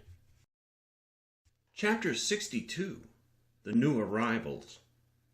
Two small shapes were moving through the sky. As the shapes flew nearer, their details came into focus. They were birds. They were geese. They were Bright-Bill and Glimmer. The ancient shark's call to action had spread far and wide, and eventually it had reached Roz's island. As soon as the geese heard the details, they took off. For 3 days they traveled over seas and islands and coastlines, and then they spotted the Juggernaut, floating on the waves of the Northern Ocean. The water was brimming with creatures, and the station was bristling with birds. But Bright-Bill and Glimmer ignored the other animals and concentrated on finding Roz. Soaring over the Juggernaut, they searched for any sign of the robot. She wasn't on the rooftops or the platforms or the walkways. She had to be in one of the buildings. The geese peered through window after window looking for Roz, but there were too many windows to check them all. So our friends asked for help. A flock of puffins pointed them to sandpipers, who pointed them to cormorants, who pointed them to the top of the control tower, where a seagull was sitting among a mess of broken antennas. The geese touched down beside the gull, and Bright-Bill said, "I was told you know where to find a robot named Roz." "You must be her son," said Nimbus, smiling, and then his expression sank. "I'm afraid your mother was captured. She's been in there since this morning." Nimbus motioned to one of the lower buildings. "What shall we do?" said Glimmer. "We should go in after her," said Bright-Bill. "I think I can be of assistance," said Nimbus. Then the gull threw back his head and screeched, "Who wants to start some trouble?" A gang of spunky seabirds was quickly assembled, and everyone followed Nimbus down through the air. They swooped past structures and dodged other birds, and then landed by the building where Roz was being held. "I hope you know how to get in," said Nimbus, inspecting the closed door with his good eye. "As a matter of fact, I do," said Bright-Bill. The goose hopped up and pecked a button on the wall, and like magic, the door slid open. The birds hurried inside and found a hallway lined with more closed doors. They began pecking buttons, opening doors, exploring every room. They found machines and cabinets and equipment, but they didn't find any robots. So they fluttered up a stairwell and explored the next floor of the building. They went from room to room, from floor to floor, but there was no sign of Roz. Until they reached the top floor. The birds crept out from the stairwell and peeked around a corner. Down the hall, Bosun 10 was standing guard. Glimmer whispered, "Roz must be in that room." Nimbus replied, "Let us handle the guard. You and Bright-Bill bust Roz out." The gull smiled. Then he strutted down the hall and squawked, "Hey, blockhead, why don't you go swim with the fishes?" Bosun 10 turned his blocky head to face the seagull. He didn't understand what the bird had said, of course, but he felt something like surprise at the sight of a gull strutting toward him. More surprises were on their way, and the other seabirds came flying around the corner. There were 4 puffins and 3 terns and 5 sandpipers. 2 squaws brought up the rear, their wings nearly spanning the width of the hall. The gang flapped and squawked and taunted the robot, luring him away from the jail room. He took the bait and chased them down the hall, and they all disappeared into the next stairwell. The geese raced over to where the robot had been standing. Bright-Bill pecked the button on the wall. He pecked it again and again, but the door wouldn't open. "Ma, are you in there?" said Bright-Bill. Roz's face appeared in the door window. "Bright-Bill? Glimmer? What are you doing here?" "We're here to get you out, Ma.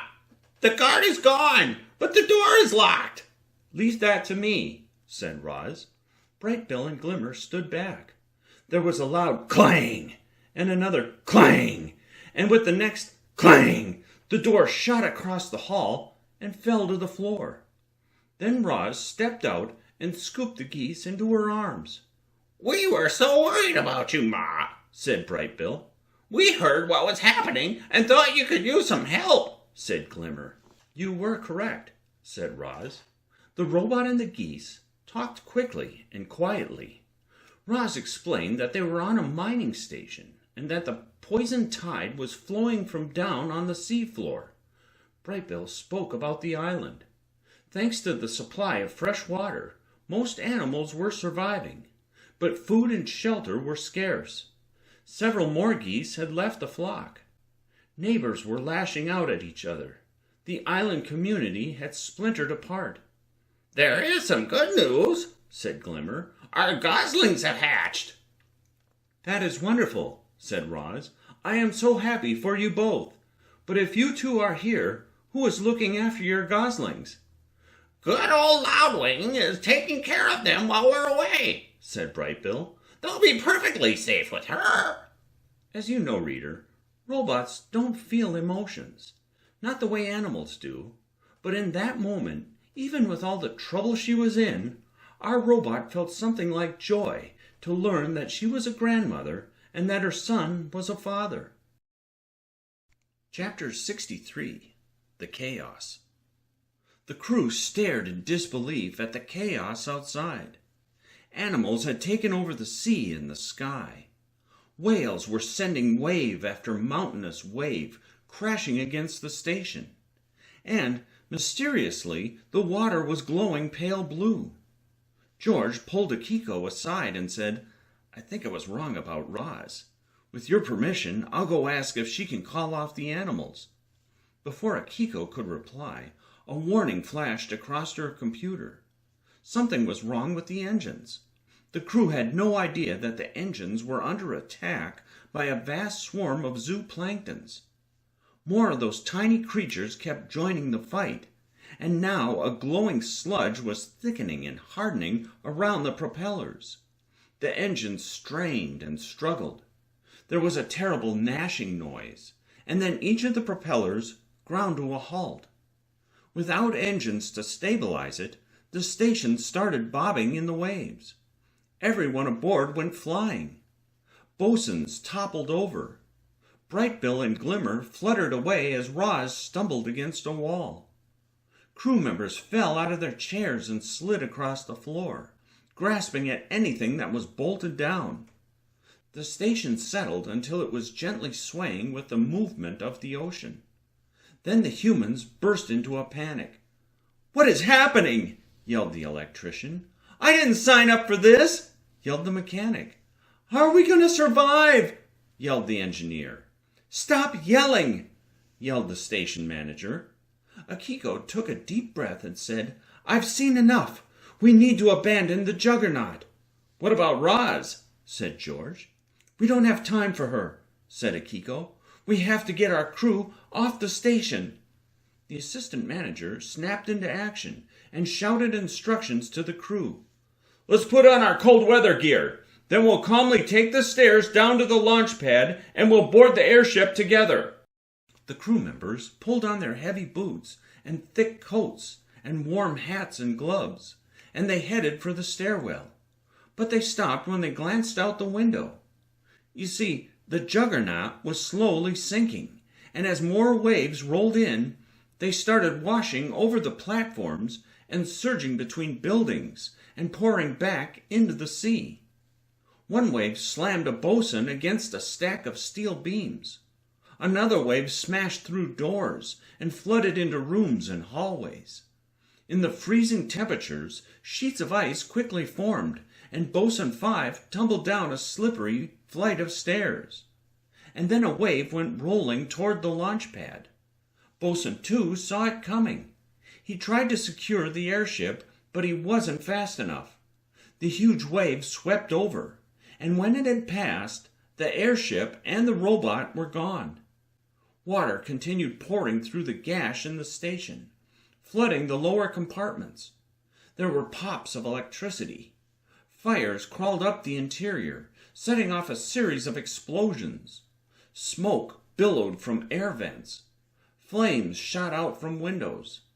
The Juggernaut was ablaze and adrift. Chapter 64. The Leap.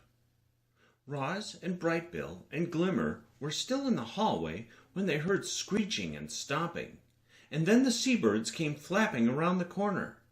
Look! Roz is free! Great! Now let's take off! Move! Move! Move! Close behind the Seabirds was Bosun 10. He saw Roz standing outside her jail room, and his robotic voice boomed. Stop! Prisoner! Stop! Roz didn't stop. Instead, she and the birds scrambled away from Bosun 10, down the hall and into the stairwell. Thick smoke was rising from below, so they hurried upstairs and exited onto the roof. The Seabirds scattered into the sky, but the robot and the geese couldn't stop staring at the chaos on the station. Broken equipment was strewn across the platforms. Clouds of smoke floated between buildings. Bosuns sprayed jets of water at a roaring blaze, but the flames were too ferocious, and the robots were quickly engulfed. That's when Roz noticed the ocean. It was calm. The sea creatures had stopped thrashing. The whales had stopped making waves. The glowing haze of zooplankton had drifted off. Victory had soothed their anger, and the army of animals was pulling back to let the juggernaut sink into the sea. "The humans need my help," said Roz, looking up at the control room. "They might have caused the poison tide, but I will not leave them to die." Behind her, a robotic voice boomed. Stop! Prisoner! Stop! And there was Bosun 10, stepping out of the smoky stairwell. Brightbill and Glimmer took wing as Roz sprinted to the edge of the roof. The robot leaped high into the air, up toward the control room balcony, but the distance was a little too far. It looked like she would fall to the fires below. However, as she passed under the balcony, her long arms reached up, and with her fingertips she grabbed one of the support beams. Dangling, she turned her head and watched while Bunsen 10 made the same leap.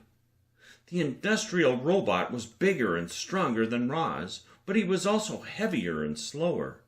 He launched up through the air, rising higher and higher, but not high enough. His bulky body crashed against the control tower and plunged down into the smoke and flames. With that, the last of the Bosun robots was destroyed. Roz pulled herself onto the balcony. Brightbill and Glimmer landed nearby. Worried faces were staring at our friends through the control room windows. Akiko stepped outside, pointing a rifle. "Did you do this?" she yelled. "Did you order the attack?" "I tried to prevent the attack," said Roz, "but the animals were angry and out of control.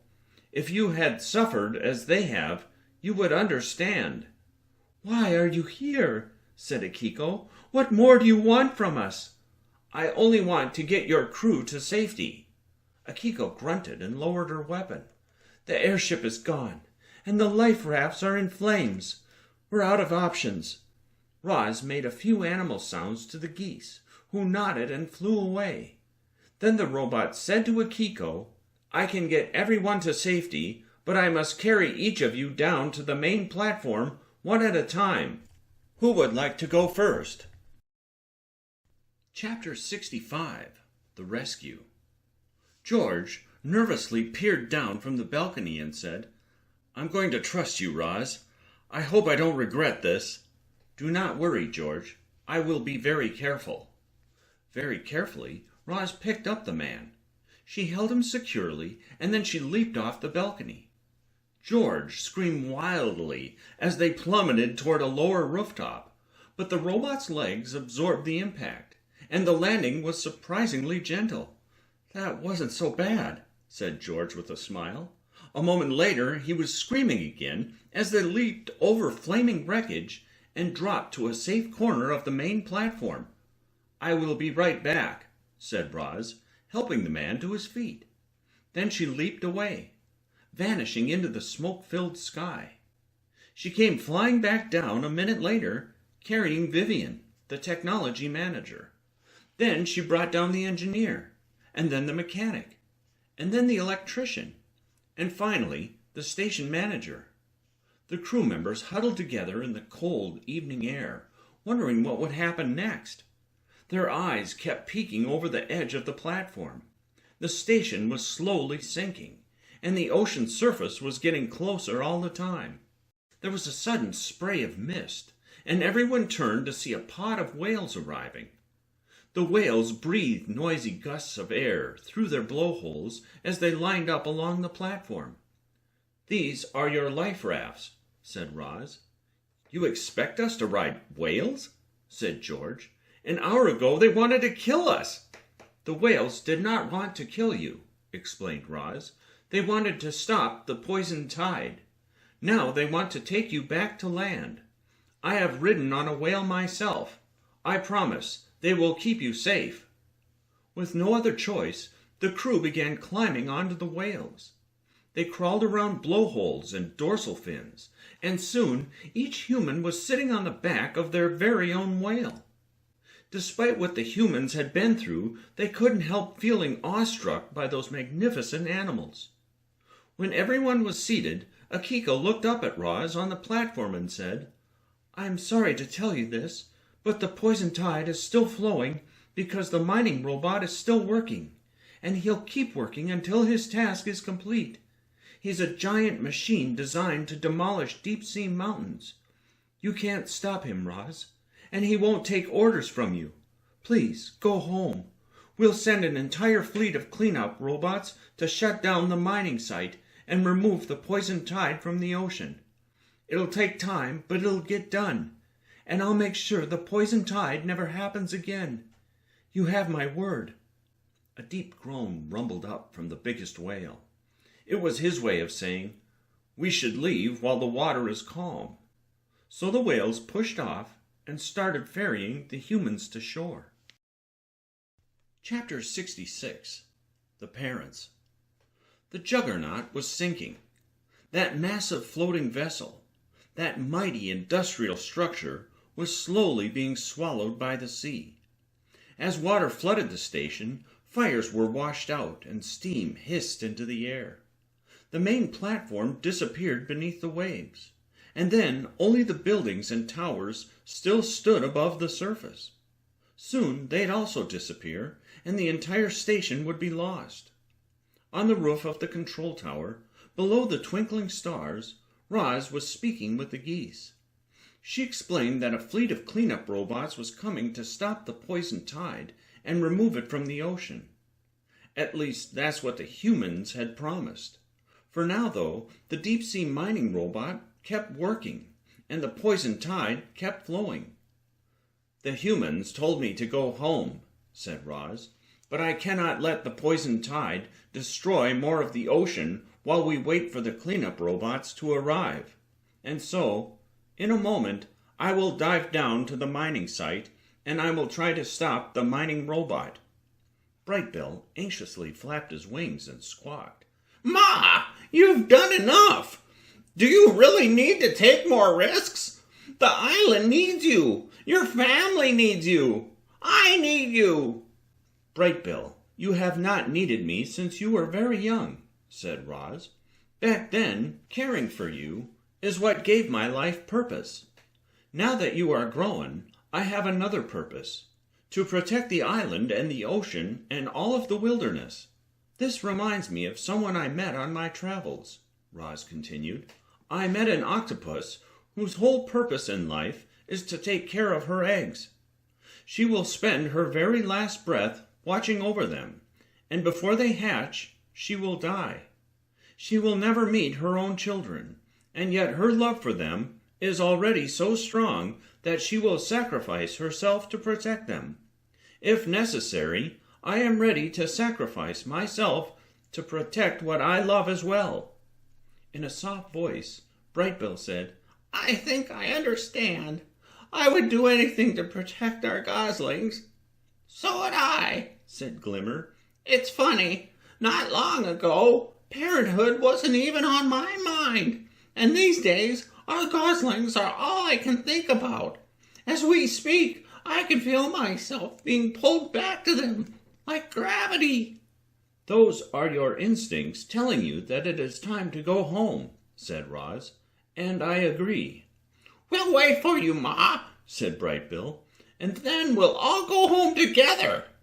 "I would love that," said Roz, "but this could take hours, or days, or weeks, or longer. I simply do not know what will happen down at the mining site." Brightbill sniffled and wiped his eyes. "Ma, I'm worried that our goslings won't get to meet you." "Do not worry," said Roz in a cheerful voice. "I know the situation seems impossible, but your mother is quite good at dealing with impossible situations." A little smile appeared on Brightbill's face. Then he and Glimmer hopped onto the robot's shoulders. "I love you, Mama," said Brightbill. "I love you, son," said Roz. "I love both of you. Now go tell my grand-goslings I love them too." Our friends hugged each other. Brightbill and Glimmer lifted up on the breeze. Roz dove off the station and into the sea. Chapter 67. The Geese. Long after Roz had disappeared into the ocean, the geese kept circling through the night sky. It was hard for them to leave, knowing that she was going to face the mining robot on her own. While they flew, the geese couldn't take their eyes off the juggernaut. The station was sinking and drifting on the currents. Slowly, steadily, the various structures went under, until only the control tower was visible. And when that tower finally slipped below the surface, the juggernaut was gone. Glimmer flew closer to her mate and said, "We should go home. Your mother will meet us back on the island someday soon." Brightbill quietly replied, "It feels like we're abandoning her." "We're not abandoning her," said Glimmer. "Your mother is tough and smart. She doesn't need us, but our goslings do." Glimmer was right.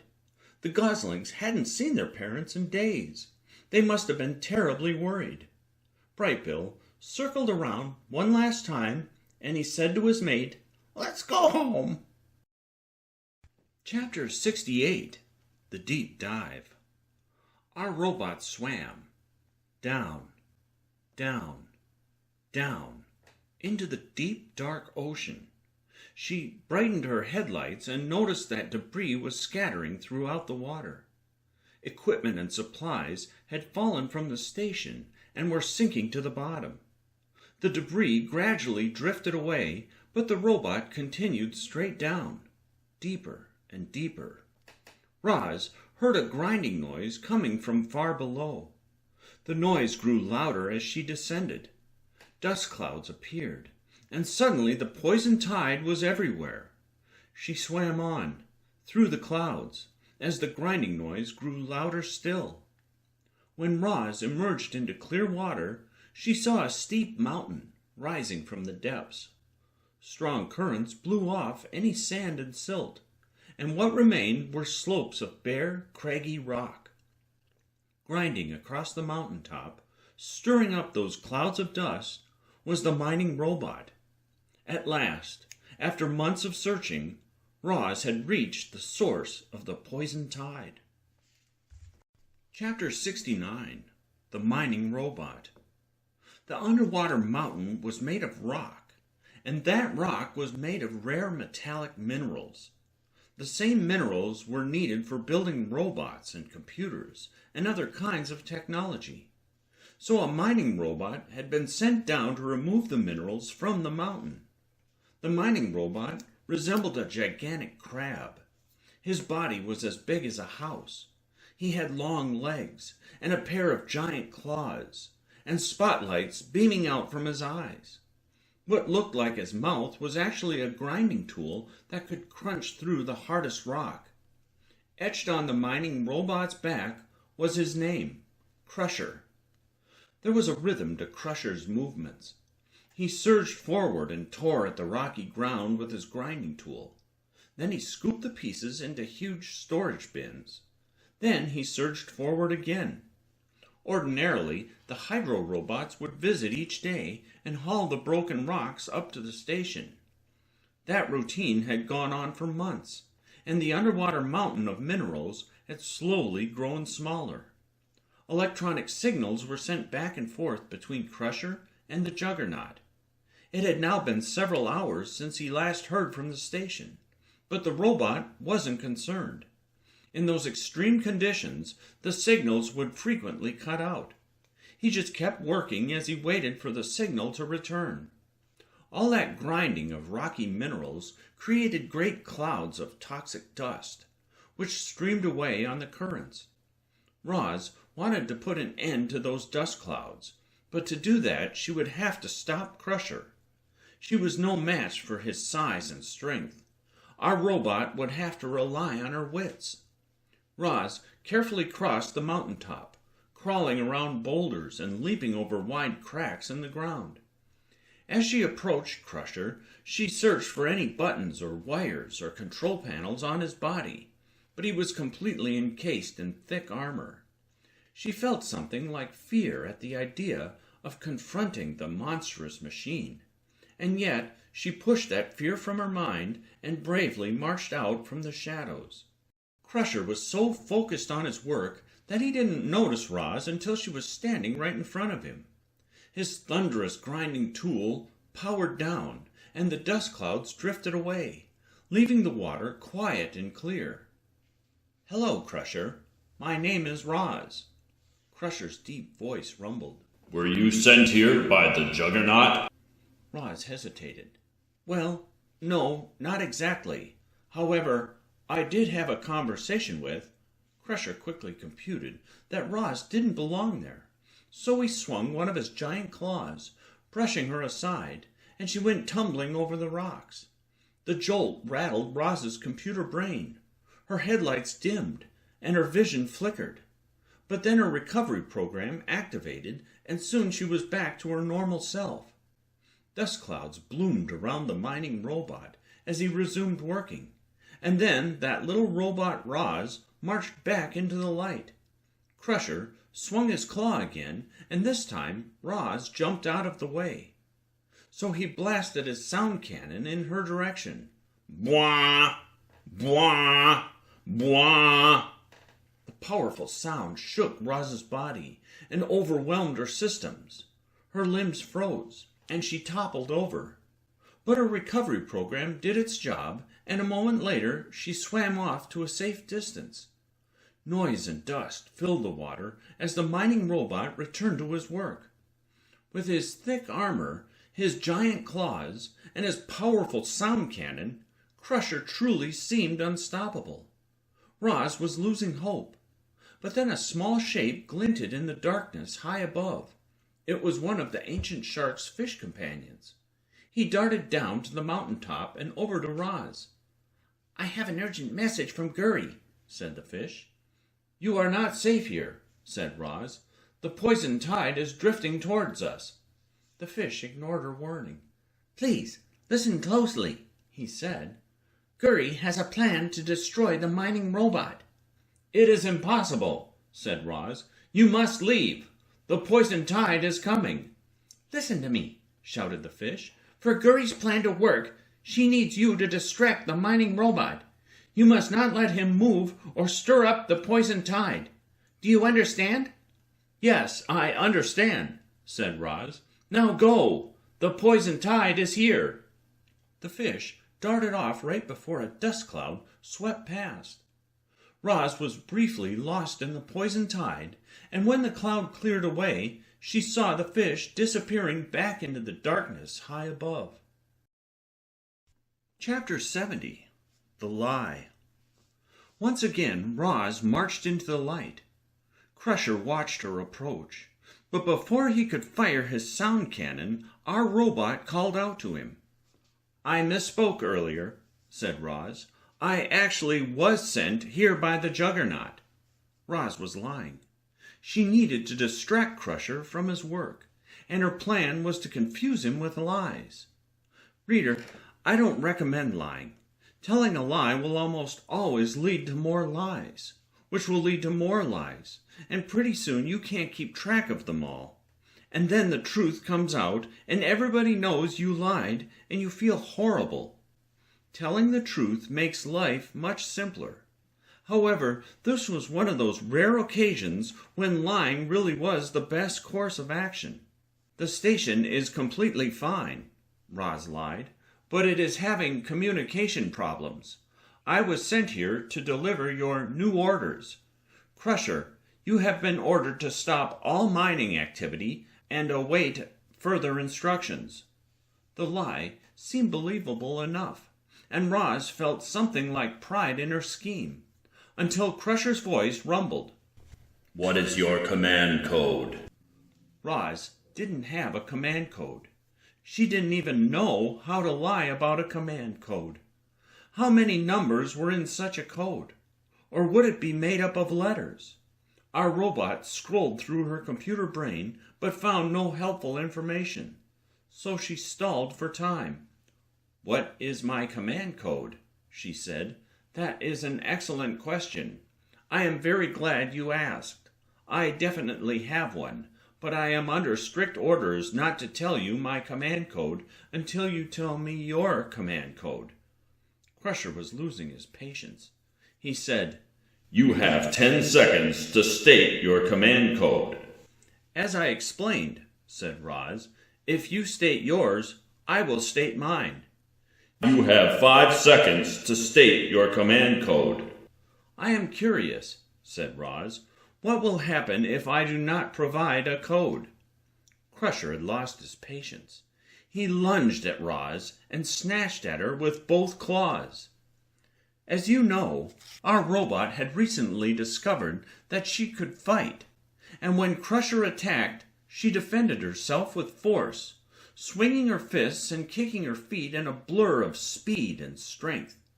She pounded the claws with a rapid clang, clang, clang, but Crusher was just too big. He easily grabbed our robot with one of his giant claws, and then he held her tight. Roz didn't bother trying to break free. She knew the claw wouldn't budge. Chapter 71. The Truth. Crusher gripped Roz in his giant claw and looked at her weak little body. He could easily squeeze the life out of her and rid himself of the pest. Motors hummed as he tightened his grip, but he stopped when our robot started speaking. The attempt to confuse Crusher with lies had not gone well, so Roz spoke the truth instead. "I lied to you earlier," admitted Roz. "The truth is that I was not sent here by the Juggernaut. I came on my own to stop you.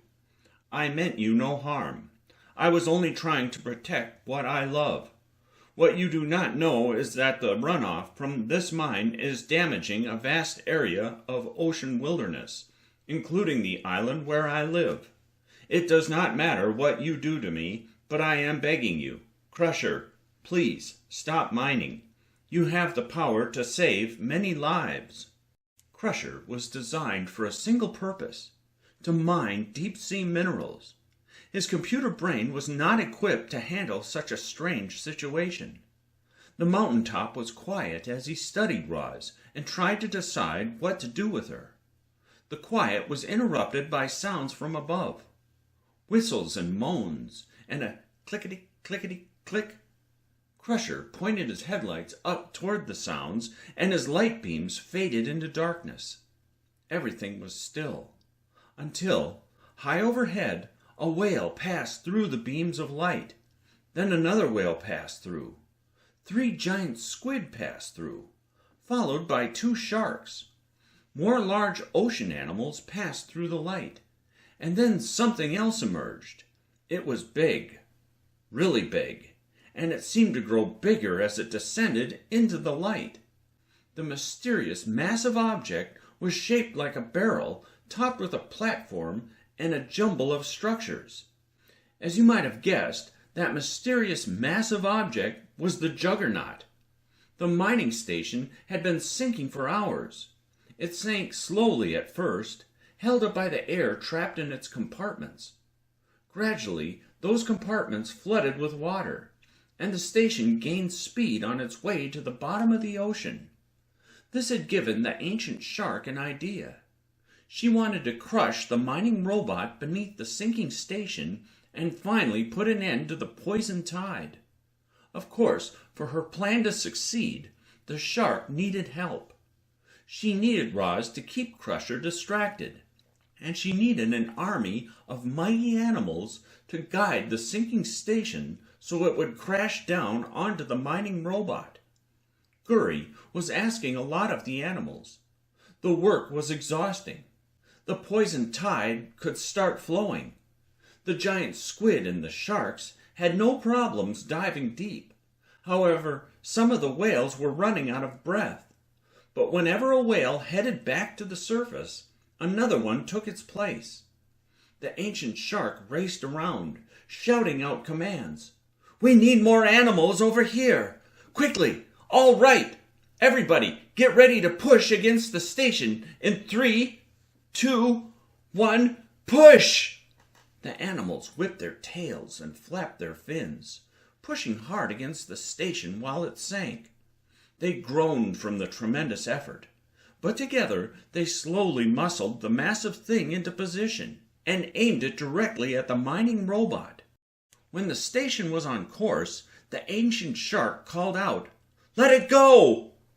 All at once, the army of animals withdrew, and the juggernaut continued sinking straight towards its target.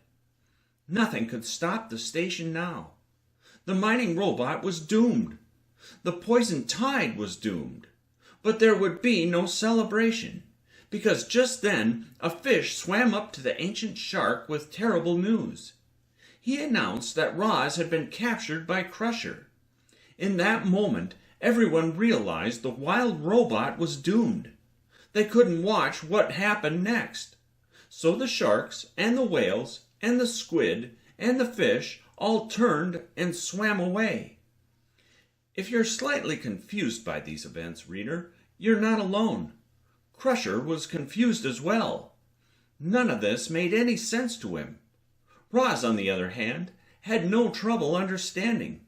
She understood what the ancient shark was doing, and she understood that neither robot would survive. Roz gazed into Crusher's eyes and said, "I am very sorry it has come to this. You were simply doing your job, as was I." The juggernaut hurtled downward, closer and closer.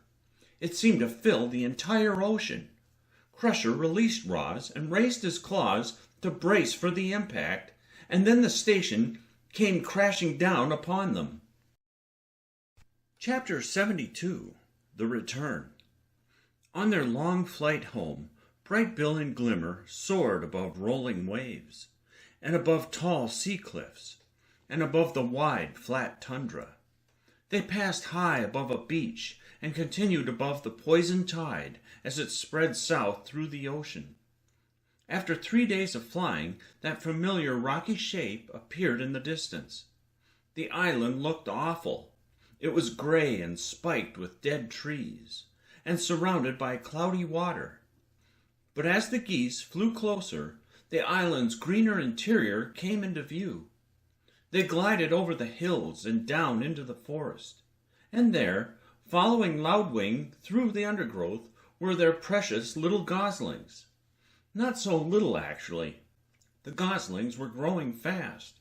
They'd already lost their fluff and were covered with silky feathers. Loudwing sang to the goslings as they waddled along. Left, right, we walk like this when we're not in flight. And the goslings repeated, Left, right, we walk like this when we're not in flight. The old goose stopped suddenly, and the goslings piled up behind her. Look who it is, she whispered. The goslings smiled and squawked and flapped over to their parents, bonking into one another and tumbling across the ground. Bright Bill and Glimmer wrapped their wings around the 5 little geese, and they all held each other close for a very long time. Chapter 73, The Discovery. In the weeks following their return, Bright Bill and Glimmer told everyone about their journey to the far north. They spoke of icebergs and of robots, and of the armies of ocean animals who sunk the mighty juggernaut. Their friends wanted to hear all the exciting details, but what they wanted more than anything was for the poison tide to leave and for Roz to come home. "We just want to go back to our normal lives," said Shelley. "Sea otters belong in the sea." "They certainly do," agreed Mr. Beaver. "I'm worried about my kits, and I'm worried about Roz, and I'm worried about our island, and I'm worried about the ocean, and I guess what I'm saying is I'm worried about everything," said Chit Chat. Geese had it easier than most. To survive, they needed only plants and fresh water and each other. And while most of the animals were stranded on the island, the geese were free to fly away whenever they liked. As a matter of fact, it was almost time for their next winter migration. The goslings had made plenty of short flights, but a migration would require real strength and smarts. So every morning, Bright Bill led his family on flights across the island to exercise their muscles and their minds. And it was during one of those flights that our friends made a truly momentous discovery. The poison tide was leaving. With each passing day, the ocean became clearer and clearer.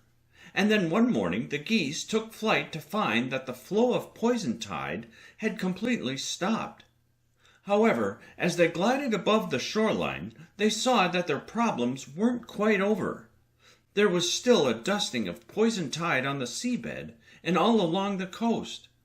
The poison tide might have stopped flowing, but traces of the toxic dust still remained. Chapter 74. The Fleet. Island animals were hiding and looking out to sea at a fleet of ships. Dozens of ships in various shapes and sizes were sailing together in a line that stretched for miles. But as the fleet drew nearer, the animals slowly realized that they weren't ships at all. They were robots. The mining station manager had promised to clean up the poison tide, and she was keeping her word. Specialized robots had been sent to follow the poison tide's path and to remove the toxic dust as they went. Different robots worked in different ways. Some had wide spinning drums that skimmed dust from the surface of the ocean. Others roamed the depths, using magnets to collect the metallic particles. Drones hovered in the sky and scanned for patches of gently shimmering water. Farther out, enormous robotic barges plowed through the waves. There was a movement in the shallows, and up climbed a swarm of small robots. Hundreds of them scuttled along the coast, removing any toxic dust they found. They crawled over rocks and down into tide pools, and through the dead fields that ring the island. The coastline was long, but there were so many small robots that they cleaned it in only a day. When the job was finished, they scuttled back into the ocean, and the entire fleet of robots continued south. Chapter 75. The Coast. As the fleet of robots sailed away, the animals came out from their hiding places. Slowly, cautiously, the curious creatures crept toward the coast to see if the poison tide was really gone. Swooper the owl flew down from the hills. With his sharp vision, he searched for any last traces of the poison tide. Specks of shimmering dust could still be found in some cracks and crevices, but the rest had been removed. Animals smiled as the owl glided over, hooting, "Don't be afraid. A little caution is all you need." Bright Bill's family fluttered onto the shore and started exploring. The goslings had never been so close to the ocean. They were fascinated by the motion of the waves, and they giggled at the sounds of the sloshing water. Bloop, spish, plunk. Tears rolled down Glimmer's cheeks, and she cried out, "Oh, Bright Bill, can you believe the poison tide has finally ended?" Bright Bill shed a few tears as well. Sniffling, he said, "I knew my mother would find a way." But as the family of geese peered into the shallows, they were reminded of the painful truth. All the sea life was missing. What had once been a healthy reef, bustling with activity, was now nothing more than water and rocks and sand. The goslings had questions. Will fish ever live here again? What if the seaweed doesn't grow back? Is the water safe to touch? That last question troubled Bright Bill and Glimmer. The ocean seemed to be safe, but they didn't want their goslings testing the water. Everybody was glancing around, wondering who would be the first to go in, when they heard a stampede of footsteps. Sea otters were charging over the rocks. A little caution would have been wise, but they couldn't wait another second. Otter after otter dove into the shallows, and when they popped up, they were grinning. "The water's fine," squeaked Shelley. The otters linked arms to form a raft of furry bodies that undulated with the gently rolling waves. It was such a relief to be back where they belonged. Across the island, the animals were feeling a mixture of emotions. Joy that the poison tide was gone. Sadness about all that had been lost. Worry for Roz, who had given so much and who was still somewhere in the ocean. Roz hadn't been seen in nearly a month. It was impossible to know when she would return, or if she would return at all. A hush fell over the island as the animals gave quiet thanks to the wild robot. Even the young goslings were quiet at first. Soon, though, the goslings began squawking and hopping up and down and pointing excitedly at the ocean. Something was out there, moving through the water, and it was coming to shore. Chapter 76. The Creature. The crowd of animals watched as a creature slowly emerged from the waves. It was tall, with long arms and legs. It had gently glowing eyes. It was a robot. The robot looked very similar to Roz, but was it just another one of those cleanup robots? Nobody knew what to think, so they simply waited and watched. Water streamed off the robot's body as it climbed onto the rocks. Then it gave a friendly wave and said in the language of the animals, "Hello, everyone. It is good to be home." With those words, the crowd knew that their beloved Roz was back. The animals cheered and laughed and grunted and squawked and roared. They rushed forward and surrounded their old friend. There were big smiles and happy tears and lots of hugs. Brightbill landed on his mother's shoulder and said, "We were starting to think we'd never see you again, Ma." "Forgive me for taking so long," said Roz. "I promise to explain everything. But first, there are 5 goslings I am very eager to meet." Chapter 77. The Grandmother. Roz gazed upon her grand-goslings for the very first time. Her eyes glowed brightly. She sat on the rocks and said in a sweet voice, "Tell me, goslings, what are your names?" One by one they answered. "Cloudfeather, Widestride, Quick-Wit, Moontail, Light Eyes." "What splendid names you have," said Roz. "It's okay if you mix us up," said Cloudfeather. "Yeah, everybody does it," said Widestride. "A nice thing about having a robotic grandmother," said Roz, "is that I will never, ever mix you up." The goslings smiled. "I am very different from you," said Roz. "I hope you are not frightened by my appearance." "We're not frightened," said Quick-Wit. "Our parents told us all about you," said Moontail. "We knew you'd be funny looking," said Light Eyes. The goslings giggled. The robot giggled too. Then the goslings waddled over and started inspecting their robotic grandmother. They checked out her big feet and her long legs and her rounded torso, and they pointed out each dent and scratch on her mechanical body. Quick-Wit flapped into the air to get a better view of Roz's face, and soon all the goslings were fluttering around her.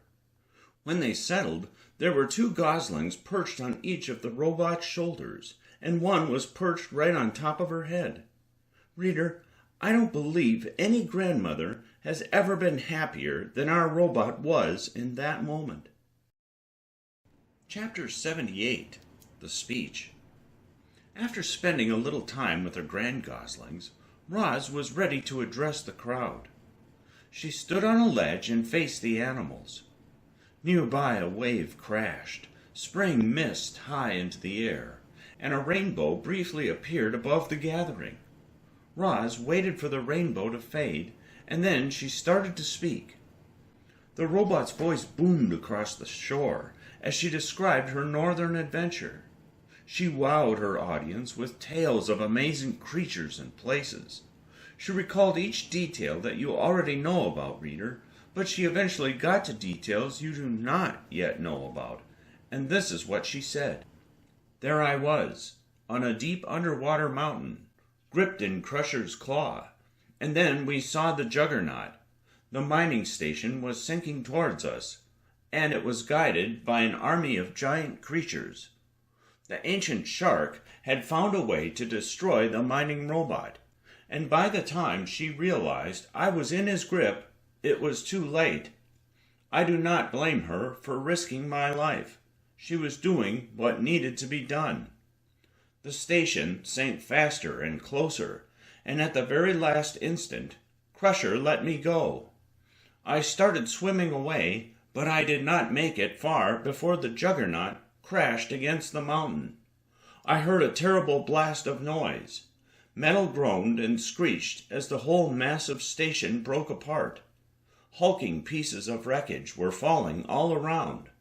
I saw a building toppling toward me. Quickly, I scanned the area for any kind of escape, and I spotted a small cave in the rock. Just as I was diving in, the building slammed to the ground behind me, burying me inside. I waited in that cave as the station continued crashing. It seemed like it would go on forever. Gradually, though, the mountain stopped shaking. The noise died down, and I knew the crash was over. It took me a week to climb out from the rubble. I crawled up through the mess, squeezing through crumpled structures and pushing through piles of smashed equipment. Finally, I heaved aside one last piece of debris, and I was free. Before me was a scene of total destruction. Buildings and platforms and walkways and machines were twisted together in a heap that sprawled across the mountain. One of Crusher's claws was sticking up from the rubble.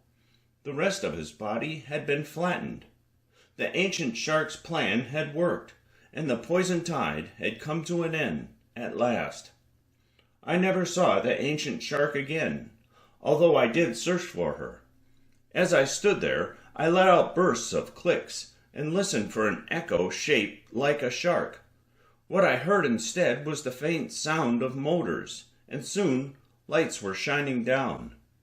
I hid beneath a mangled machine as a crew of cleanup robots descended. The robots began scooping the rubble into enormous bins. I was afraid of being discovered, so I stayed hidden, and I was scooped up along with the rubble. Everything was hauled to the surface and dumped into robotic barges, and then the fleet of cleanup robots sailed away.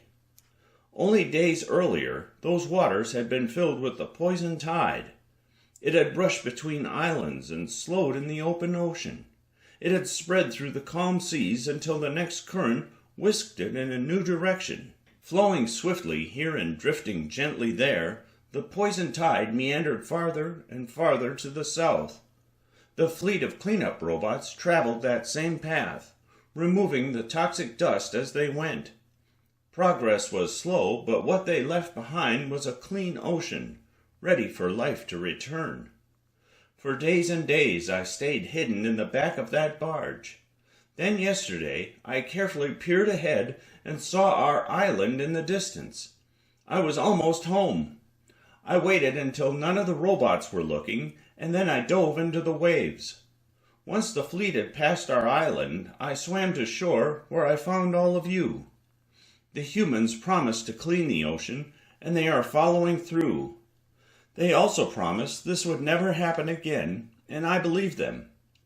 My friends, I am happy to say that the poison tide is gone for good, and we have survived. Life will never go back to exactly how it was, but in time we will move on from this tragedy.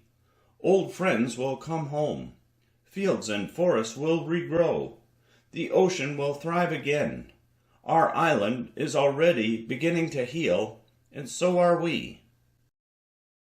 Chapter 79. The Strange Family. Autumn was at its peak, and the island was turning deep shades of yellow and orange and red. Leaves dropped from their branches and floated to the ground. Some leaves landed on the pond and became snacks for the beavers who were busily preparing for winter. Brightbill glided through the crisp morning air and splashed down in the pond. The water rippled beside him, and Roz's head poked up. Then the two of them went for a swim. It was a lovely start to the day, but something was on Brightbill's mind. "I'm sorry, Ma," said the goose. "You've just met our grand goslings, and tomorrow I have to take them away." "Please do not apologize," said the robot. "I know you must fly south for winter.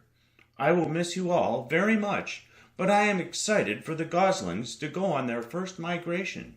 "They're excited, too. They keep me up late last night with questions about the journey." Brightbill opened his mouth and yawned.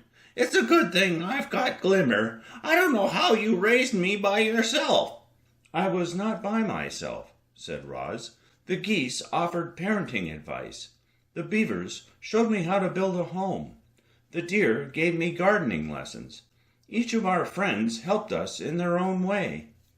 Brightbill thought for a moment and said, "Now that I'm a parent, I see how lucky I was to have you as my mother. You taught me things I couldn't have learned from anyone else. I wouldn't be me without you. Thank you, Ma." "Oh, Brightbill," said Roz, "your sweet words would make me cry if only I had tear ducts." A smile spread across Brightbill's face, and he broke into laughter.